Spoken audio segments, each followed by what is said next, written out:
நீரின் நடுவே தனித்துவான வாசமாயிருக்கிற உமது சுதந்திரமான மந்தையாகிய உம்முடைய ஜனத்தே உமது கோலினால் மே தொருளோம் உமது கோலினால் மே தொருளோம் உமது கோலினால் மே தருளோம் உமது கோலினால் மே தருளோம்.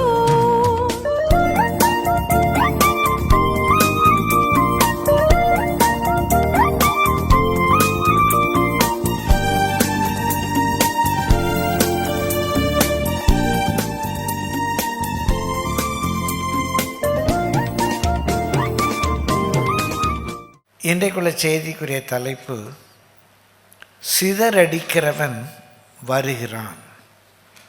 The scatterer is come. நாகும் 2ஆம் அதிகாரம் 1ஆம் வசனத்தில் இப்படியாக வாசிக்கிறோம். சிதறடிக்கிறவன் உன் முகத்துக்கு முன்பாக வருகிறான். அரணை காத்துக்கொள், வழியை காவல் பண்ணு, அறையை கெட்டியாய் கட்டிக்கொள், உன் பலனை மிகவும் ஸ்திரப்படுத்து. அநேக ஆண்டுகளுக்கு முன்பாக இங்கே சாட்டர்டே நாங்கள் டேரிங் மீட் வைப்போம். ஒரு முறை அந்த டேரிங் மீட்டிங்கில் தீர்க்க தரிசனமாக ஒரு சனிக்கிழமை கர்த்தர் அந்த வார்த்தையை பேசினார். அதே வாரத்தில் சிதறடிக்கிறவனை பார்க்க முடிந்தது. சிதறடிக்கிறவனை பார்க்க முடிந்தது. அது இங்கிலீஷில் ஹீ தட் டேஷத் இன் பீசஸ். சுக்கு நூறாக நொறுக்கிடுவோம்.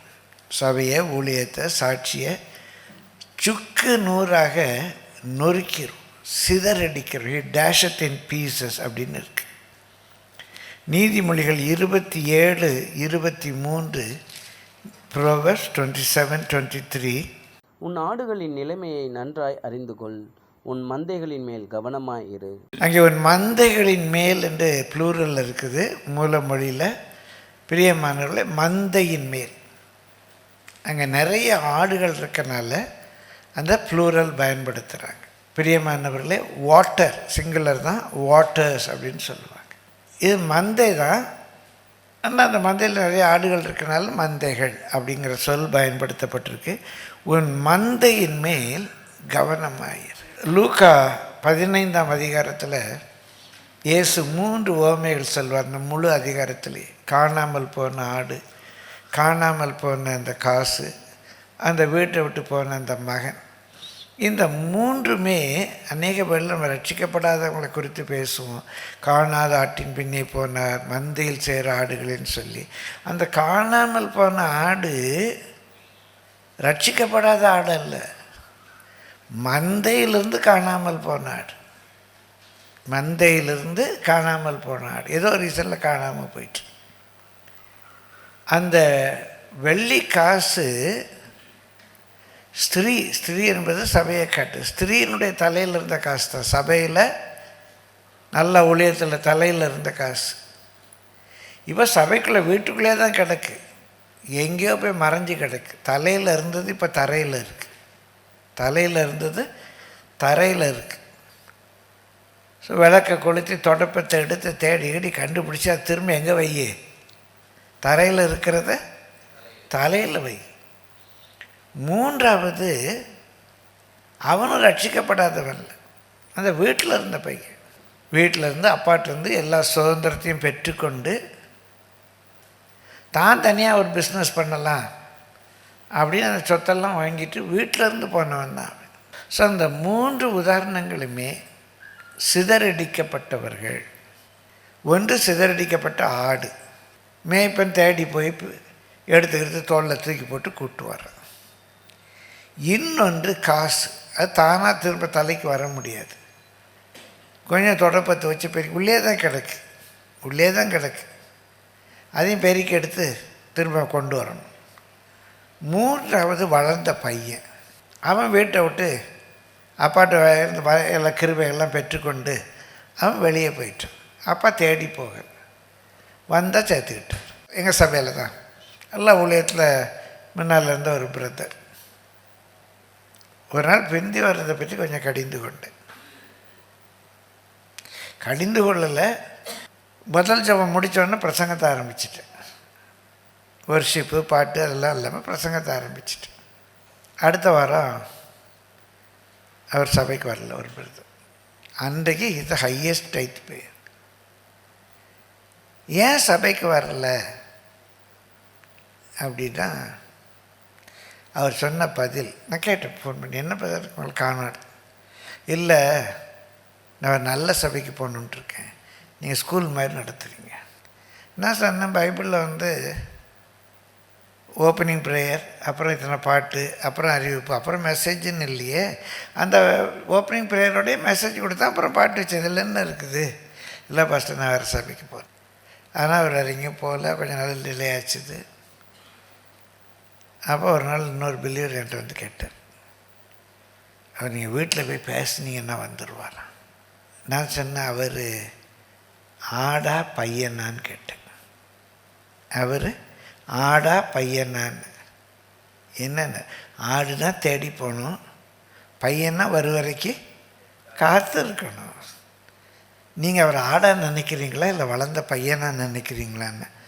எல்லோரும் சொல்கிற ஒரு பதில் தான், உங்கள்கிட்ட யாரும் பேச முடியாது. நான் என்ன பண்ணுறது? ஆனால் இன்றைக்கி ரொம்ப அன்பாக இருக்கார். நேற்று வரைக்கும் அவர் என் கூட தொடர்பில் தான், வெளியூரில் இருக்கார். நேற்று வரைக்கும் என் கூட தொடர்பில் தான் இருக்கார். பிரியமானவர்களே, கர்த்தருடைய பரிசுத்த நாமத்துக்கு மகிமை உண்டாவது. எதுக்காக அதை சொல்கிறேன்? இது எல்லாமே ஏதோ ஒரு காரணத்தினால சிதறடிக்கப்படுறாங்க. மத்தேயு 9ஆம் அதிகாரம் 36ஆம் வசனம் வாசிங்க. அவர் திரளான ஜனங்களை கண்டபொழுது அவர்கள் மேய்ப்பனில்லாத ஆடுகளைப் போல தோய்ந்து போனவர்களும் சிதறப்பட்டவர்களுமாய் இருந்தபடியால் சிதறப்பட்டவங்கன்னா மந்தையில் இருந்தவங்க தான் சிதறப்பட்டிருக்காங்க. இன்றைக்கி அவங்களுக்கு ஒரு ப்ராப்பர் கைடன்ஸ் இல்லை, ஒரு ப்ராப்பர் லீடர்ஷிப் இல்லை. ஆனால் ரொம்ப வருத்தப்படுறார். அவங்களுக்கென்று ஒரு மேய்ப்பன் இல்லை, அவங்கள லீட் பண்ண ஒரு ஆள் இல்லை, அவங்களுக்கென்று ஒரு தொழுவம் இல்லை. அவங்க தொழுவத்தில் இருந்தவங்க, மந்தையில் இருந்தவங்க. இப்போ நம்முடைய மந்தையில் இருக்கிறவங்க, இது ரொம்ப எனக்கு ரொம்ப ஆழமாக எல்லாருக்கும் இதை சொல்லிக் கொடுக்கணும். அப்படி ஏன் சிதறப்படுறாங்க? இன்றைக்கி நான் சொல்ல போகிற எல்லா குறிப்புகளும் நம்ம எல்லாருக்கும் தெரிந்தது தான். சில குறிப்புகளை நாம் சிலர் அனுபவித்து கொண்டிருப்போம். வேகமாக குறிப்புகளை போகிற 10 குறிப்புகள் நேற்று ராத்திரி எடுத்தேன். ஆண்டவர் கொடுத்தார், நான் எடுத்தேன்னு சொல்ல முடியாது, ஆண்டவர் கொடுத்தார். முதலாவது உன்னத பாட்டு 2ஆம் அதிகாரம் 15-16 வசனங்களை வேகமாக வாசிப்போம், குறித்து கொள்ளுங்கள். உன்னத பாட்டு 2:15-16.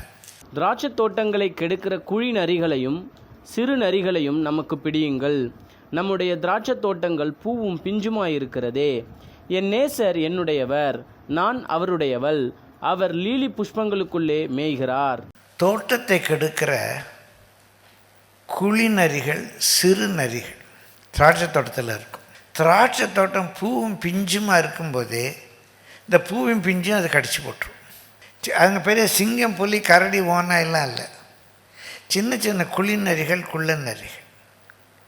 இந்த தோட்டத்தில் நேசர் லீலி புஷ்பங்களின் நடுவே உலாவுகிறார்.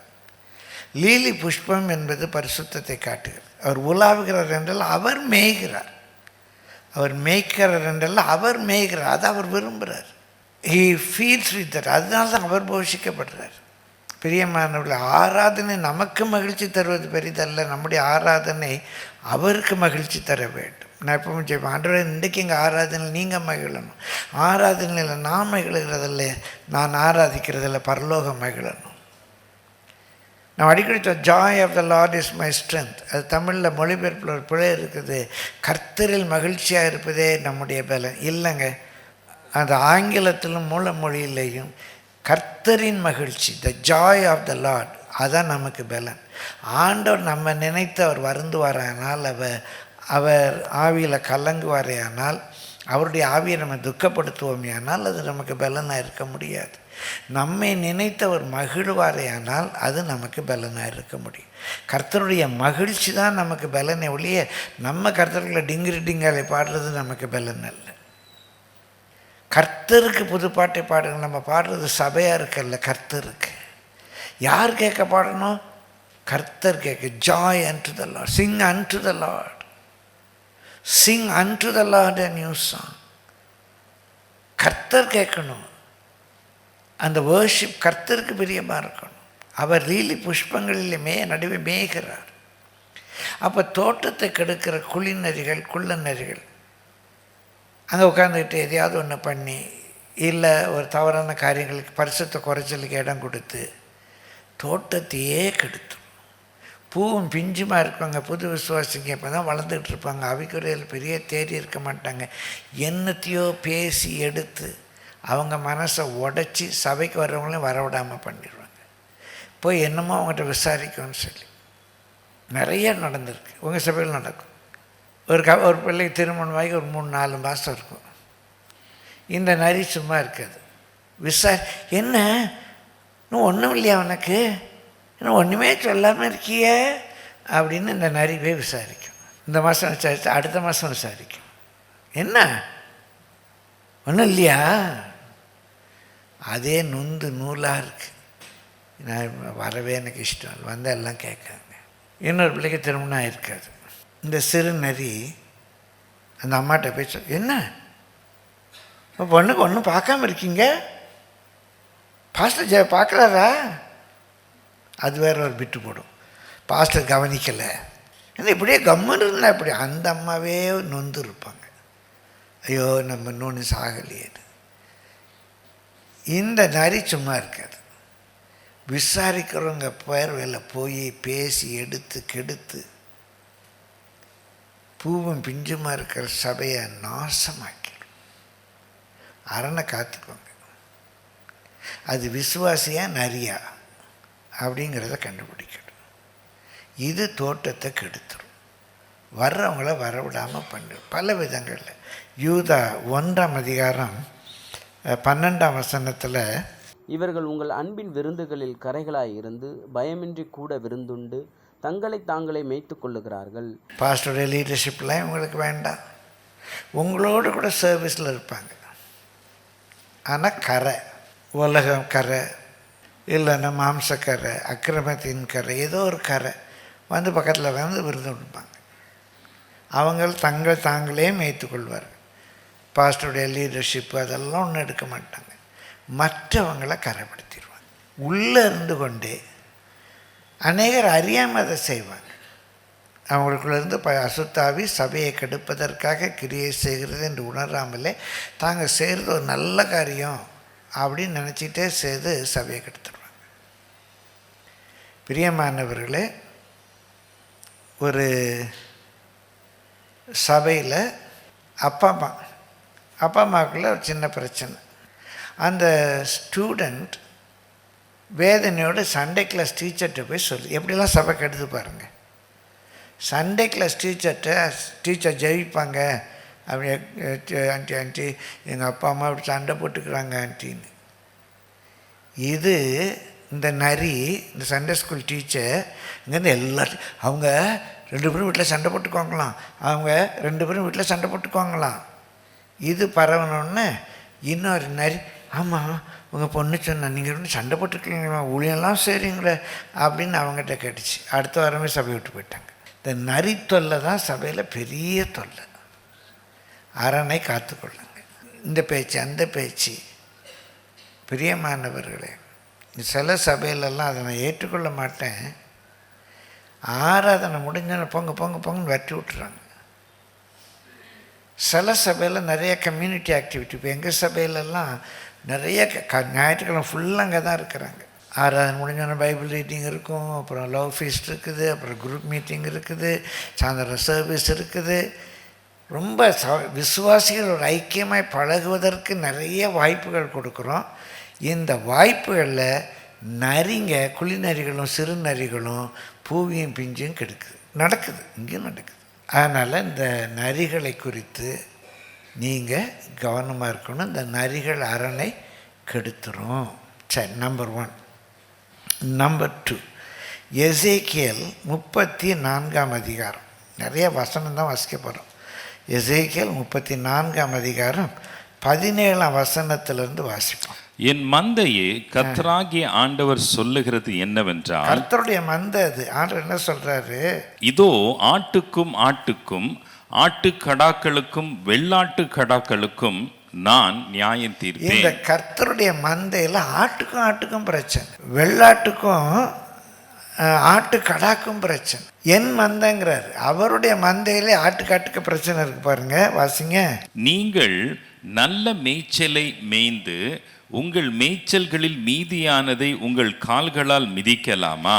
நீங்க நல்லா வளர்ந்த விசுவாசிங்க, அடுத்தால வர்ற விசுவாசிய அந்த நல்ல வசனத்தை கேட்க விடாம அந்த புல்லெல்லாம் காலாலேயே மிதித்து நாசமாக்கிறது, புதுசாக வர்ற விசுவாசியை கெடுத்துடுறது. இது வளர்ந்த விசுவாசி. நீங்கள் நல்லா மேய்ஞ்சிட்டு உங்கள் காலால் புல்லை மிதிக்கலாமா? தெளிந்த தண்ணீரை குடித்து மீதியா இருக்கிறதை உங்கள் கால்களால் குழப்பி போடலாமா? அப்படி போடலாமா, செய்யலாமா? என்ன ஆடு நீ நல்லா தின்னுட்டு வசனத்தை கேட்டுட்டு மற்றவங்களை நீ கெடுக்கலாமா அப்படிங்கிறாரு. என் ஆடுகள் உங்கள் கால்களால் மிதிக்கப்பட்டதை மேயவும் உங்கள் கால்களால் குழப்பப்பட்டதை குடிக்கவும் வேண்டுமோ? ஆகையால் கர்த்தராகிய ஆண்டவர் அவைகளை நோக்கி, இதோ நானே கொழுத்த ஆடுகளுக்கும் இளைத்த ஆடுகளுக்கும் நியாயம் தீர்ப்பேன். இந்த கொழுத்த ஆடுகளுக்கும் இளைத்த ஆடுகளுக்கும் நியாயம் தீர்ப்பேன். நீங்கள் பலவீனமாய் இருக்கிறவர்களை எல்லாம் புறம்பாக்கி சிதற பண்ணும்படி, பலவீனமாய் இருக்கிறெல்லாம் புறம்பாக்கி சிதற பண்ணும்படி அவைகளை பக்கத்தினாலும், பக்கத்தில் இப்படி ஒரு ரெடி, இப்படி ஒரு ரெடி, என்ன பண்ணுங்க அந்த ஆடு, இப்படி ஒரு ரெடி, இப்படி ஒரு ரெடி, பக்கத்தினாலும் முன்னந்தொடையினாலும், முன்னங்காலத்துக்கு இப்படி ஒரு அடி, முன்னந்தொடையினாலும் தள்ளி உங்கள் கொம்புகளை கொண்டு முட்டுகிறபடியினாலே, உங்களுக்கு இருக்கிற பெருமை, உங்களுக்கு இருக்கிற அதிகாரம். இந்த ஆடு அங்கே ஒரு leader, youth leader, Sunday school leader, இல்லை பாஸ்டருக்கு உதவி செய்வாங்க, ஒரு லீடர், கொம்பு இருக்குது இந்த ஆட்டுக்கு. உங்கள் கொம்புகளால் மற்ற ஆடுகளை முட்டி, நான் என் ஆடுகளை இனி சூறையாகாதபடிக்கு ரட்சித்து ஆடுகளுக்கும் நியாயம் தீர்ப்பேன். ஆடுகளுக்கும் நியாயம் தீர்ப்பேன். அநேக சபைகளில் ரெண்டு விசுவாசிகளுக்குள்ள பிரச்சனையினால சபைக்கு வரவங்க நின்றுருப்பாங்க. இந்த ஆடு அந்த ஆட்டை முட்டி வெளியே தள்ளியிருக்கும். ஏதோ ஒன்று பேசி, இல்லை ஒரு பெருமைக்கார பாட்டி, பாஸ்டர் விசாரிக்கப்பட இவங்க விசாரிக்கிறோன்னு பண்ணி கொளுத்த ஆடு மெலிந்த ஆடை முட்டி தள்ளி இருக்கும். பக்கத்தில் ஒரு இடி, இல்லைன்னா முன்னந்தொடை வச்சு ஒரு அடி, இல்லைன்னா கொம்பை வச்சு ஒரு முட்டு.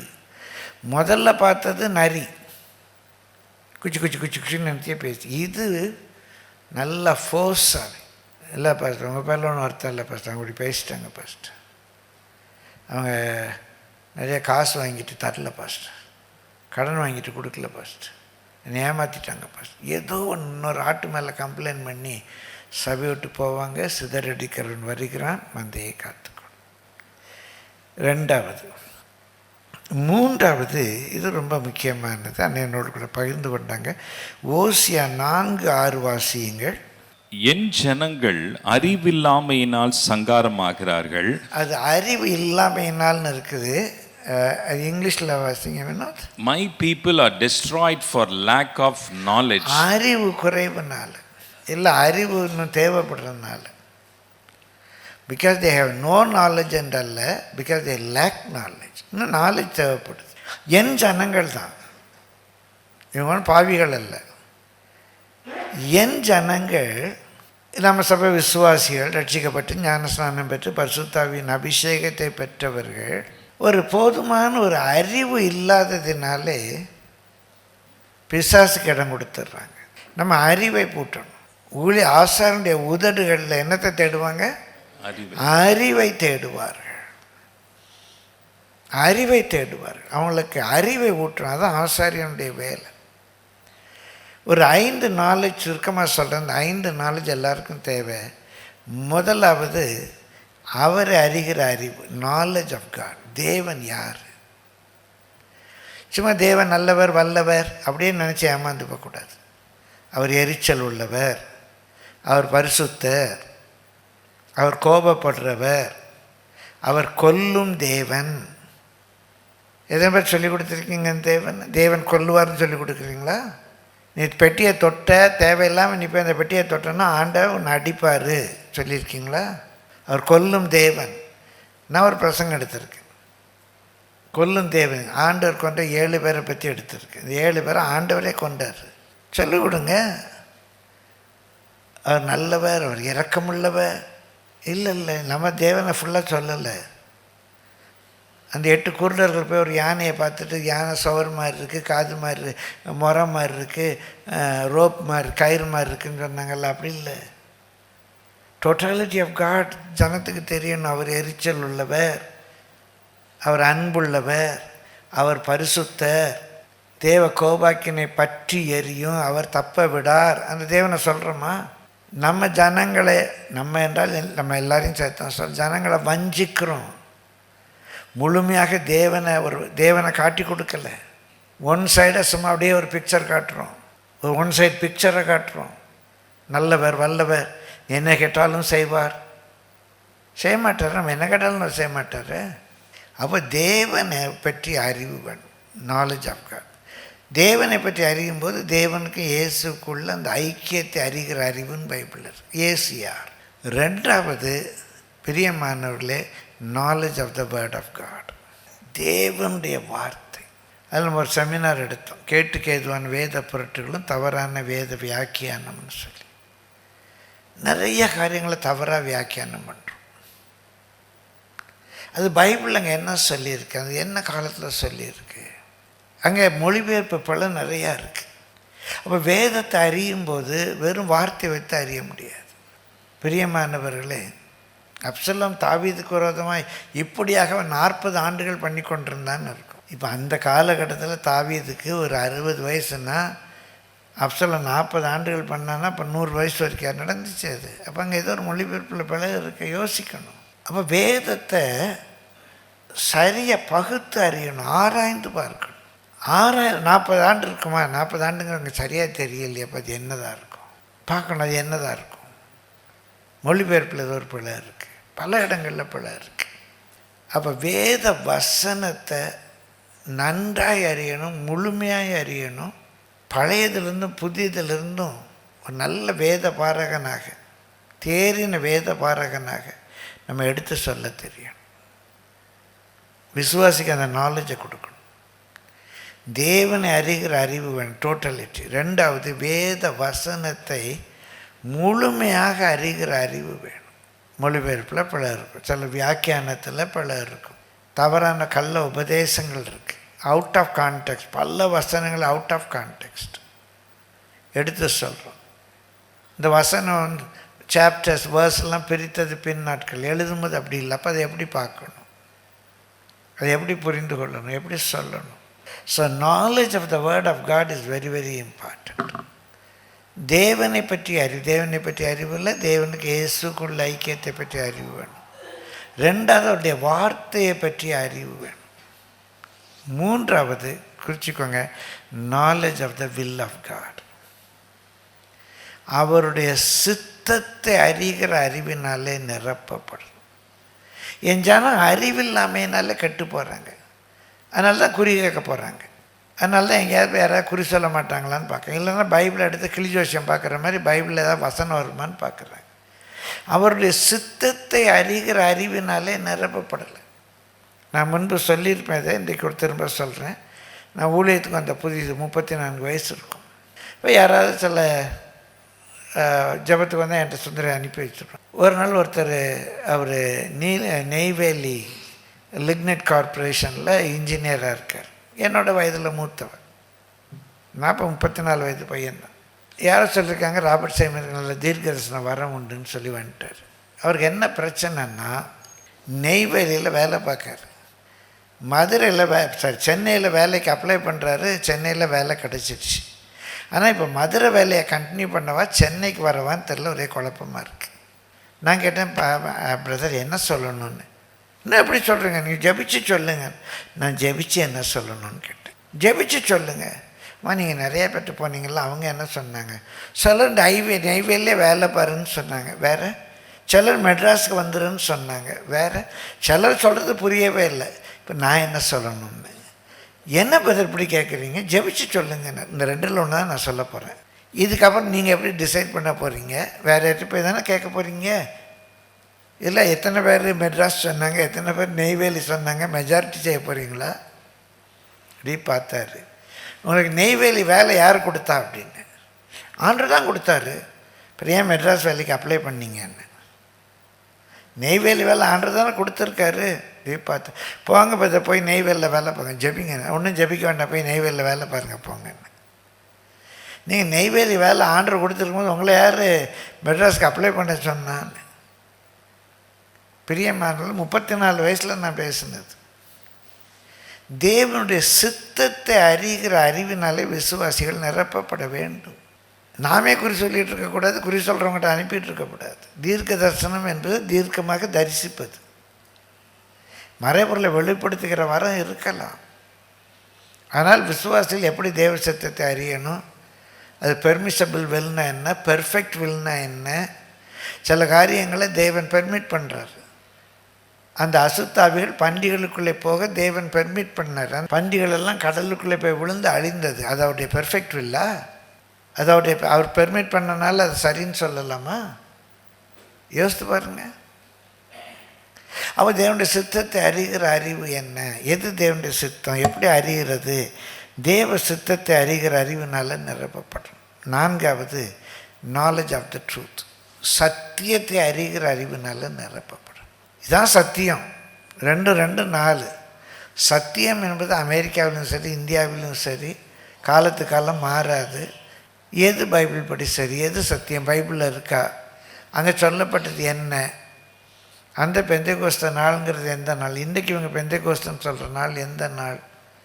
சத்தியத்தை அறிவீர்கள், சத்தியம் உங்களை விடுதலையாகும். இன்றைக்கு விசுவாசிகள் சிதறி போவதற்குள்ள ஒரு காரணம் சத்தியத்தை அறிகிற அறிவில்லை.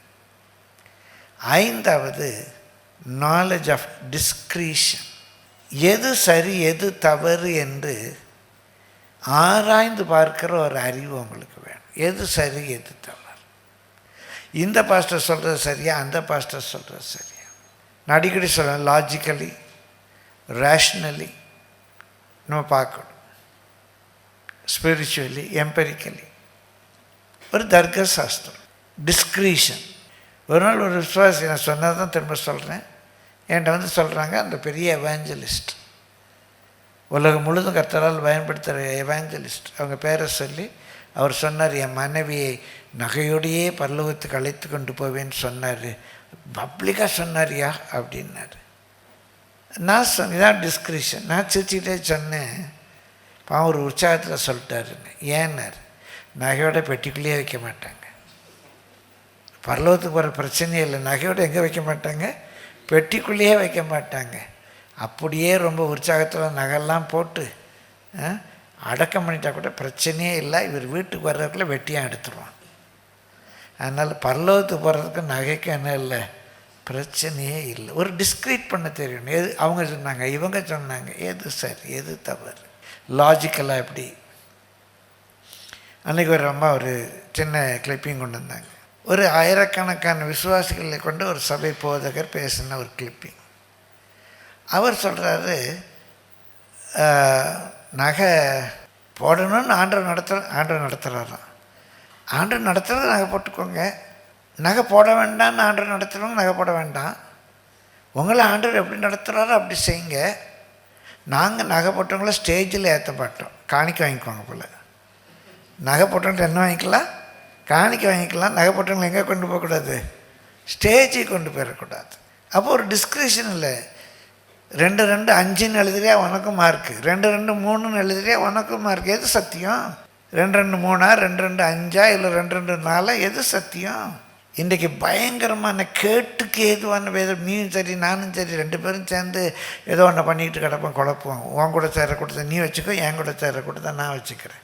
நகை போட்டால் சரிங்கிறவங்களாம் ஓன்ட்ட வரட்டும், நகை போடலாம் சரின்னு சொல்கிறேன், நகை போடக்கூடாதுன்னு நினைக்கிறவங்க ஏன்ட்ட வரட்டும், கிடைக்கிற காசை 2 பேரும் ஷேர் பண்ணி. இது கொள்ளைக்கார கும்பலில். சாதாரணமாக நாங்கள் சொல்லுவோம் லாஜிக்கில், ஏ இஸ் கான்ட்ரரி டு பி. ஏ என்பது பிக்கு மாறாக இருக்குது. ஏயும் பியும் ஒன்றுக்கு ஒன்று மாறாக இருக்குது. ஏ சரின்னா எது தப்பு, பி தப்பு. பி சரின்னா ஏ தப்பு. ஏயும் பியும் ஒன்றுக்கு ஒன்றாக மாறாக இருக்கும்போது ஏயும் பியும் சரியாக இருக்குமா? இருக்கவே முடியாது. எங்கள் சபையில் எத்தனையோ முறை நான் சொல்லியிருக்கேன், நான் சொல்கிற தவறானா என்கிட்ட வேத வசனத்தின்படி தயவுசெய்து நிரூபிங்க, நான் திருந்திக்கிறேன். நம்ம மீட்டிங்லேயும் நான் சொல்லியிருக்கிறேன். நான் சொல்கிறது தப்பானா என்னை திருத்துங்க. நானும் சரி நீயும் சரியும் ஒத்துக்கவே கிடையவே கிடையாது. அது ஒரு பேய்த்தனத்துக்கு அடுத்த உபதேசம். நானும் சரி நீயும் சரி. நான் சரினா நீ தப்பு, நீ சரினா நான் தப்பு. எது சரி கண்டுபிடிப்போம், வாங்க உட்காந்து பேசுவோம். So we must have a knowledge of discretion. எது சரி எது தப்பு தெரியணும். எல்லாம் சரி சரின்னு போகிறதெல்லாம் பிஸ்னஸ். நீயும் காசு வாங்கிக்க, நானும் காசு வாங்கிக்கிறேன். நான் தப்புன்னா நான் கண்டுபிடிக்கணும். அதான் டிஸ்கிரிஷன். இன்றைக்கு இந்த அறிவு இல்லாததுனால தான் ஜனங்கள் சங்காரமாகறாங்க. Knowledge of God, knowledge of the word of God, knowledge of the will of God, knowledge of the truth, knowledge of discretion. இந்த 5 நமக்கு வேணும். இது இல்லைன்னா ஜனங்கள் சங்காரமாவார்கள். 4வது 2 தீமோத்தேயு 4:10 வாசிங்க. 2 தீமோத்தேயு 4:10. ஏனென்றால் தேமா இப்பிரபஞ்சத்தின் மேல் ஆஸ்தை வைத்து என்னை விட்டு பிரிந்து தெசலோனிக்கே பட்டணத்துக்கு போய்விட்டான். சில பிரிந்து போகிற காரணம் இந்த வேர்ல்டு சிஸ்டத்தின் மேலே அவங்களுக்கு ஒரு ஆசை, டிசையர், ஒரு இச்சை, ஒரு லஸ்ட். இந்த வேர்ல்டு சிஸ்டத்தை அவங்களால விட முடியலை. இந்த பிரபஞ்சம் என்பது வேர்ல்டு சிஸ்டம், உலக வழிபாடு. வழிபாடு என்றால் ஒரு வழியை பாடுவது, ஒரு அந்த வேயை பாடுவது வழிபாடு. இந்த வேர்ல்டு சிஸ்டம், இந்த வேர்ல்டு சிஸ்டத்தை விட முடியாததுனால அவங்க பிரிந்து போகிறாங்க. இப்போ சில காரியங்களில் பிரியமானவர்களே, அந்த ஆடு காணாமல் போச்சு, தேடி கொண்டு வரணும். சிதறடிக்கப்பட்ட என் ஜனத்தின் நிமித்தம், அவங்கள நொறுக்குதல் நிமித்தமாக நதி அளவு கண்ணீர் விடணும். சில வேளைகளில் அவங்க திரும்பி வரட்டும்னு காத்திருக்கணும். நமக்கு தெரியணும் எப்போ என்ன செய்யணும். இந்த வேர்ல்டு சிஸ்டத்தின் மேலே ஒரு பிரியம் வச்சு அவங்க பிரிந்து போகும்போது அவங்களுக்காக நம்ம ஜெபமெல்லாம் வரணுமே பண்ண முடியாது. அவங்களுக்கு சொல்லிக் கொடுக்கலாம். இன்றைக்கி நிறைய ஊழியக்காரங்க காம்ப்ரமைஸ் பண்ணுறாங்க. ஏதோ கேட்குறாங்க செஞ்சுட்டு போவோம். விசுவாசி அடையிறக்கூட பிரியமாரில் கிட்டத்தட்ட 30-35 ஆண்டுகளுக்கு முன்பாக 89-90 இருக்கும். என் வாழ்க்கையை மாற்றின ஒரு சம்பவம் பல முறை சொல்லியிருக்கிறேன், பொறுத்துக்கொள்ளுங்கள், இன்னொரு முறை சொல்லுகிறேன். ஒரு கல்யாணத்தில் செய்தி கொடுக்க என்னை அழைத்திருந்தார்கள். இன்னொரு பெரிய ஊழியக்காரர், அந்த ஐயா இறந்துட்டாங்க, என்னோட மூத்த ஒரு ஊழியக்காரர். அவங்க தான் அந்த கல்யாணத்தை நடத்த வந்திருந்தேன். சாப்பிடும்போது சும்மா இருந்த சங்க ஊதி கிடத்தான ஆண்டின மாதிரி அந்த ஐயா என்கிட்ட பெரிய ஊழியக்காரர் ஐயா என்கிட்ட பேசும்போது, சாப்பிடும்போது என்கிட்ட சொன்னாங்க, இப்போல்லாம் அவங்க அப்போ தான் தாலி பெந்தகோஸ்தே உலகத்துக்குள்ளே வந்துக்கிட்டு இருக்கு. இப்போல்லாம் அவங்க தாலி கட்டிக்கிறதா நான் ஒன்றும் சொல்கிறதில்ல, தாலி கட்டிக்கிறதா ஒன்றும் சொல்கிறது. அப்போ நான் கேட்டேன், அது ஏன் தாய்மகள் கட்டின தாலிங்கிற மாதிரி ஸ்க்ரீனுக்கு பின்னால் போய் தாலி கட்டணும்? தப்பு இல்லைன்னா நம்மளே ஜபிச்சு கொடுக்கலாமே. எனக்கு தப்பாக தெரியலைன்னார். 34 ஆண்டுகளுக்கு முன்பு எனக்கு தப்பாக தெரியலைன்னார். அக்காவுக்கு தாலி கட்டிட்டீங்களான்னு, அவங்க மனைவியை நக்காம, எங்களுக்கு ரொம்ப குடும்பத்துக்கும் தெரிஞ்சவங்க, அக்காவுக்கு தாலி கட்டிட்டீங்களான்னு. உடனே கோமா சீ அப்படின்னார். அவர் எங்கள் தென் மாவட்டத்தை சேர்ந்தவர். நாங்கள் மனித கழிவு தான் சீமோ, அவர் சீன்னொன்னே எனக்கு சுரீர்னு கோவந்துருச்சு. ஆமாம் பாஸ்டர், உங்களுக்கு சீ, உங்கள் பொண்டாட்டிக்கு சீ, நமக்கு வாக்கரிசி போடுறோம், அந்த சீ எடுத்து வாயில் வச்சுக்கிட்டாலும் பரவாயில்ல, கண்ணத்தை மூஞ்சில் பூசிக்கிட்டாலும் பரவாயில்ல, ஒன்றும் சொல்ல மாட்டேன்ட்டான். என்ன இப்படி கோவப்படுறீங்கன்னு சாப்பிட்டுட்டே சொன்னேன். நான் போடுற ஷர்ட் அவன் கொடுக்குற காசு, நான் திங்கிற சோறு அவன் கொடுக்குற காசு. எனக்கு சீனா அவனுக்கு சீ. அவன் அந்த சீ எடுத்து வாயில் பூசும்போது, தம்பி இது சீ, இது பூசாதான் நான் சொல்ல மாட்டேனா அப்படின்னு. இல்லை நீங்கள் ரொம்ப கோவப்படுறீங்க. நான் சொன்னேன், அது எனக்கு சரி என்று தெரியுமானால் நான் முதல்ல என் மனைவிக்கு போய் தாலி கட்டுவேன். அது சரி என்று தெரியுமானால் இல்லைன்னா என்கிட்ட வர விசுவாசிட்டு அது தப்புன்னு சொல்லுவேன். அவன்கிட்ட காசை வாங்கி தின்னுட்டு எப்படி வேணாலும் போனது எனக்கு சீ, எனக்கு இந்த பிரதிஷ்டை வேணும். பவுல் சொல் பிரயோஜனமான ஒன்றே நான் மறைக்காமல் சொல்லியிருக்கேன். நான் எப்படி எனக்கு பிரயோஜனமான அதை மறைக்க முடியும்? பைசாவுக்காக நான் அவளையும் செய்கிறேன். அப்போ தான் நான் உட்காந்து கிட்டத்தட்ட பிரியமல் ஒரு சில நாட்களாக 60 மணி நேரம் விடாமல் வேதாகமம், எக்ஸ்ட்ரா பிப்ளிக்கல் இன்ஃபர்மேஷன், ஹிஸ்ட்ரி, எப்படி நகை வந்தது, ராபி சேதுப்பிள்ளை எழுதின தமிழர் பண்பாடு, திராவிட நூல்கள், பெரியாருடைய கருத்து, வேதத்தோட பாபிலோனிய உபதேச நகை எப்படி இருந்துச்சு எல்லாம் எடுத்து தான் பிரியமானவர்களே ஒரு நல்ல ஸ்டடி பண்ணி ஒரு செமினார் வச்சு, நகை அலங்காரமும் கடைசி கால சபையும் சொல்லி கிட்டத்தட்ட இன்றைக்கி 450 பேர் அந்த இடம் பத்தில் வெளியெல்லாம் இருந்தாங்க. பிரியமானவர்களே 6 மணி நேரம் நகையை பற்றி பேசினேன். எதற்காக இதை சொல்கிறேன்? சிலர் பிரபஞ்சத்தின் மேல் ஆசை வைத்து பிரிந்து போவார்கள், அவளுக்காக நம்ம ஜெபிக்கணும். ஆனால் அவங்க பிரிந்து போகிற காரணம் இந்த வேர்ல்டு சிஸ்டம். நம்ம அதுக்காக அட்ஜஸ்ட் பண்ணக்கூடாது, அவங்களுக்காக நம்ம ஜெபிக்கணும்.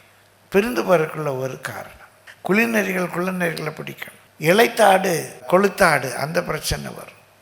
பிரியமானவர்களே, இங்கே நம்ம பார்க்குறோம் அறிவில்லாமல் சங்காரம் ஆவாங்க. நம்ம அறிவை கொடுக்கணும். இன்னும் சில பிரபஞ்சத்தின் மேல் ஆசை வைத்து, இந்த வேர்ல்டு சிஸ்டத்தின் மேல் ஆசை வைத்து பிரிந்து போவார். நம்ம ஒன்றும் பண்ண முடியாது, ஜெபிக்க தான் முடியும். 5வது யோவான் 6:66. அது முதல் அவருடைய சீஷரில் அநேகர் அவருடனே கூட நடவாமல் பின்வாங்கி போனார்கள். நம்மோடு கூட வந்த அநேகர் ஒரு காலகட்டத்தில் நம்மை விட்டு பின்வாங்கி போவார். இயேசு உடனே அவங்களெல்லாம் எப்படியாவது சமாதானப்படுத்தி கூப்பிட்டு வரணும் அப்படின்லாம் இயேசு ட்ரை பண்ணுறதா தெரியல. ஏன் அநேகர் அவரை விட்டு பின்வாங்கி போனார்கள்? பிரியமானவர்கள் 60வது வசனம் வாசியுங்கள். அவருடைய சீஷரில் அநேகர் இவைகளை கேட்ட பொழுது, இது கடினமான உபதேசம், யார் இதை கேட்பார்கள் என்றார்கள். நம்முடைய உபதேசம் உத்தமமான ஒரு உபதேசமாக, நல்ல கடினமான உபதேசமாக இருக்கும்போது இந்த உபதேசத்தை யார் கேட்குறது? அப்படி அவங்கள நம்ம நேசிக்கிறோம். நம்ம உபதேசத்தில் காம்ப்ரமைஸ் பண்ணக்கூடாது. சத்தியத்தை சத்தியமாக சொல்லணும். இயேசுடைய உபதேசத்தை கேட்டு சிலர் பின்வாங்கி போனாங்க. உங்களுக்கு கர்த்தர் கொடுத்த உபதேசத்தில் உறுதியாக இருங்க. அவங்களுக்காக ஜெபிங்க, அவங்கள நேசிங்க. அவங்க வர்றதுக்காக காத்திருங்க, வருவாங்க, வரணும். இந்த உபதேசம் ரொம்ப கடினமாக இருக்குது. என்னுடைய ஆரம்ப நாட்கள்லேயே ஒரு நான் 34 இந்த சபை ஆரம்பிக்கும் 39 வயசு கர்மையில் ஆரம்பிக்கும்போது. அப்போ நிறைய கிறிஸ்தவ தலைவர்கள் எனக்கு தெரியும். அதில் ஒரு ஐயா கோவமாக அண்ணா நகரில் கோவமாக என்று சொன்னார், தம்பி நீ இந்த மாதிரி சத்தியம் சொன்னால் நீயும் மைக்கு தான் இருக்கணும், எல்லாம் போயிடுவாங்கன்னார். நான் சொன்னேன், ஃபஸ்ட்டு எல்லாம் போன பிறகு மைக்கு வச்சு நான் என்ன பண்ண போகிறேன்? போகிறவங்கள மைக்கும் எடுத்துகிட்டு போக சொல்லுங்க. ஏன் உபதேசத்தை மாற்ற முடியுமா? தவறானால் மாற்றத்தான் ஆகணும், தவறானால் மாற்றிக்கொள்ளலாம். ஆனால் இவங்க போகிறாங்களே அவங்க போகிறாங்களேன்னு உபதேசத்தை மாற்ற முடியுமா? மாற்றக்கூடாது. ஆனால் ஏன் சிதறடிக்கப்படுவார்கள்? நம்முடைய உபதேசத்தின் நிமித்தமாய் சிதறடிக்கப்படுவார். அவங்களுக்காக நம்ம ஜெபிக்கலாம், அவங்களுக்காக இந்த வேத அறிவை புகுத்த முயற்சிக்கலாம். ஆனால் அவங்க சிதறி போகும்போது இயேசு அவங்க பின்னால் போனதா இல்லை. பிரியமான பிரபஞ்சத்தின் மேல் ஆசை வைத்து சிலர் சிதறி போவார். சிலர் நம்முடைய உபதேசம் ரொம்ப கடினமாக இருக்குது, இதெல்லாம் யார் தாங்குவா, வெளியே போகிறேன் பாஸ்டர் அப்படின்னு போயிடுவாங்க. சரி, 6வது மத்தேயு 26:31. அப்பொழுது இயேசு அவர்களை நோக்கி, மேய்ப்பனை வெட்டுவேன், மந்தையின் ஆடுகள் சிதறடிக்கப்படும் என்று எழுதியிருக்கிறபடி இந்த ராத்திரியிலே நீங்கள் எல்லாரும் என் நிமித்தம் இடறல் அடைவீர்கள். அங்கே சகரியா 13:7 இயேசு கோட் பண்ணுறார். சகரியா 13:7 எழுதி கொள்ளுங்க. பிரியமானவர்களே, மேய்ப்பனை வெட்டுவேன், ஆடுகள் சிதறடிக்கப்படும். ஊழியர்களுக்கு ஊழியங்களுக்கு சில உபத்திரம் வரும்போது கூட இருக்கவங்க ஓடி போகிறது உண்டு. இப்போ தான் நம்ம நேசிக்கிற விசுவாசிகள் பொதுவாக போக மாட்டாங்கன்னு சொல்லலாம். ஆனால் இயேசுவோடு இருந்த சீடர்களே அவருக்கு ஒரு நெருக்கம் வரும்போது ஓடி போயிட்டாங்க. இப்போ இந்த 3 காரியங்கள் நம்ம பார்த்தோம். ஒன்று, நம்முடைய உபதேசத்தின் நிமித்தம். இன்னொன்று, பிரபஞ்சத்தின் மேலே ஆசை வைத்து. இன்னொன்று, நமக்கு நெருக்கங்கள் கஷ்டங்கள் வரும்போது. அதை நம்ம பார்க்குறோம். மார்க் 14ஆம் அதிகாரம் 50வது வசனத்திலிருந்து பார்க்குறோம். 50, 51, 52. அப்பொழுது எல்லாரும் அவரை விட்டு ஓடி போனார்கள். ஒரு வாலிபன் ஒரு துப்பட்டியை மாத்திரம் தன்மேல் போர்த்து கொண்டு அவர் பின்னே போனான். அவனை பிடித்தார்கள், அவன் தன் துப்பட்டியை போட்டுவிட்டு நிர்வாணமாய் அவர்களை விட்டு ஓடிப்போனான் என்று இருக்குது. நான் இதை வாசிக்கும் போதெல்லாம் யோசிப்பேன், இதில் தான் நம்ம இந்த துண்டைக்கான துணியைக்கானு ஓடி போகிறாங்க அப்படிங்கிற ஃப்ரேஸ் இதில் தான் வந்ததுன்னு கூட நான் நினைப்பேன். பிரியமானவர்களே, உடுக்க இழந்தவன் கைப்பற, அப்படி துணியை விலகிட்டுனா உடனே அறையை கட்டுவோம். லுங்கி கட்டியிருக்கான், லுங்கி லேசாக ஆகுதுன்னா உடனே லுங்கியை கட்டுவோம். ஆனால் போத்தி இருந்த போர்வை போனாலும் பரவாயில்ல, நான் தப்பி பிழைக்கிறேன்னு சொல்லி அப்படி தான் நம்மோட இருக்கவங்க நம்மை விட்டு ஓடி போவார்கள். பயப்படாதீங்க. அப்போ என்ன சொல்லணும்? வேத வாக்கியம் நிறைவேறத்தக்கதாக இதெல்லாம் நடக்கிறது. நமக்கு நெருக்கங்கள் கஷ்டங்கள் வரும்போதும் நம்மோடு கூட இருக்கிறவர்கள் நம்மை விட்டு ஓடி போவார்கள். நமக்கு நெருக்கங்கள் கஷ்டங்கள் வரும்போது நம்மோடு இருக்கிறவர்கள் நம்மை விட்டு ஓடி போகிற ஒரு சூழ்நிலை வரலாம். சில காரியங்களுக்கு நம்ம ஒன்றும் பண்ண முடியாது, வேத வாக்கியம் நிறைவேறுதுன்னு சொல்லிக்க முடியாது. பிரியமானவர்களை, கர்த்தருடைய பரிசுத்த நாமத்துக்கு மகிமை உண்டு. இன்னொன்று, நம்மளும் ஜாக்கிரதையாக இருக்க வேண்டிய காரியம் இருக்குது. இது ரொம்ப முக்கியமானது. எசேக்கியேல் 34:1-4 எசேக்கியேல் யாரையும் நான் குற்றப்படுத்தும்படியாக அல்ல, நாமும் ஜாக்கிரதையாக இருப்பதற்காக. 34:1-4. கர்த்தருடைய வார்த்தை எனக்கு உண்டாக்கி அவர், மனுபுத்திரனே, இஸ்ரவேலின் மேய்ப்பருக்கு விரோதமாக தீர்க்க தரிசனம் உரை. நீ தீர்க்க தரிசனம் உரைத்து அவர்களோட சொல்ல வேண்டியது என்னவென்றால், கர்த்தராகிய ஆண்டவர் மேய்ப்பருக்கு சொல்லுகிறார், தங்களையே மேய்க்கிற இஸ்ரவேலின் மேய்ப்பருக்கு ஐயோ. தங்களையே மேய்க்கிற இஸ்ரவேலின் மேய்ப்பருக்கு ஐயோ. தங்க நலனையே பார்க்குறாங்க. நான் சொன்னது போல், நான் அந்த பாஸ்டர் குற்றப்படல, அவரை நான் ரொம்ப மதிக்கிறேன். ஆனால் அந்த தாலி சரியா தப்பா அப்படின்னு யோசிக்கிறத விட, கட்டணும் வரும்னா கட்டிக்கட்டும், சரி நீங்கள் கட்டி ஆச்சு, அது கட்ட மாட்டேன். மற்றவங்க மேலே அக்கறை இல்லை. தப்புனா தப்புன்னு சொல்லி கொடுக்க வேண்டாமா? எனக்கு குடிக்கிற தப்பு, எனக்கு குடிக்கணும்னு ஆசைன்னா நீ குடிச்சிக்கோ. எனக்கு விபச்சாரம் தப்பு, நீ 10 பேரோட படுக்கணுன்னா படுத்துக்கோ. எப்படிங்க அது சரியாக இருக்கும்? இந்த மேய்ப்பர்களுக்கு ஐயோன்னு சொல்கிறார். எப்படி தங்களை தாங்களே மேய்க்கிறாங்களாம், வாசிங்க. மேய்ப்பர் மந்தையை அல்லவா மேய்க்க வேண்டும். மந்தையை தானே நீ மேய்க்கணும். நீங்கள் எது நல்ல புல், எது கெட்ட புல், எதை சாப்பிடலாம், எதை சாப்பிடக்கூடாது, இது விஷம், இந்த இலையை சாப்பிடாத, இந்த இது நல்லது, இது உனக்கு இதை சாப்பிடு, இந்த அருகம்புல்லை சாப்பிடு. மேய்ப்பன் தானுங்க மேய்க்கணும். மந்தையை மேய்க்கணும், அதான் நமக்கு வேலை. இது கலங்கின தண்ணி, இந்த தண்ணியில் பொல்யூஷன் இருக்குது, இந்த தண்ணி குடி, இந்த தண்ணி குடிக்காத, நான் தானே என் ஆட்டை காட்டி கொடுக்கணும். அதுக்கு தான் ஆண்டவர் என்ன வச்சுருக்காரு. மேய்ப்பர்கள் அல்லவோ மந்தையை மேய்க்க வேண்டும். நீங்கள் நெய்யை சாப்பிட்டு ஆட்டு மயிரை உடுப்பாக்கி கொள்ளுகிறீர்கள். நம்ம ட்ரெஸ்ஸு அங்கேருந்து வருது. அன்றைக்கி அந்த ஐயட்டா தான் சொன்னேன், நான் போடுற ஷர்ட் அவன் கொடுக்குற காசு, நான் திங்கிற சோறு அவன் கொடுக்குற காசு. இன்றைக்கி நிறைய பேருடைய பாட்டே காசே தான் கடவுளை பாட்டு தான் பாடிக்கிட்டு இருக்காங்க. ஒரு ஊழியக்காரர், ஒரு மூத்த ஊழியக்காரர் இன்னொரு சபையில் இருக்க விசுவாசி ஊழியத்தில் வாஞ்சியாக இருக்கிற சொல்கிறார். அது ஒரு சின்ன மாடி வீடு இருக்குது, ஒரு சின்ன வீடு, மொட்டை தட்டடி இருக்குது. மாடியில் ஒரு கூரை போடு, கொட்டடிச்சு பாட்டு பாடு. எப்படி அங்கங்கேருந்து ஒரு 10 ஃபேமிலி வரும். இந்த 10 ஃபேமிலி யார்? இவங்க ஊழியத்தில் ரட்சிக்கப்பட்ட ஃபேமிலி இல்லை, இந்த மற்ற சபையில் இருக்கிற அதிருப்தியானவங்க. இன்றைக்கி ஒரு 10 ஃபேமிலி வரும்னா, குறைஞ்சது ஒரு ஃபேமிலி ஒரு 1000 ரூபா காணிக்க கொடுக்குறான். 10 ஃபேமிலி வரும்னா 10,000 ரூபா. மாதத்தில் 4 நாள் கொட்டடிக்கிறதுக்கு 10,000 ரூபா போதாது, வேறு எங்கே இந்த காசு கிடைக்கும்?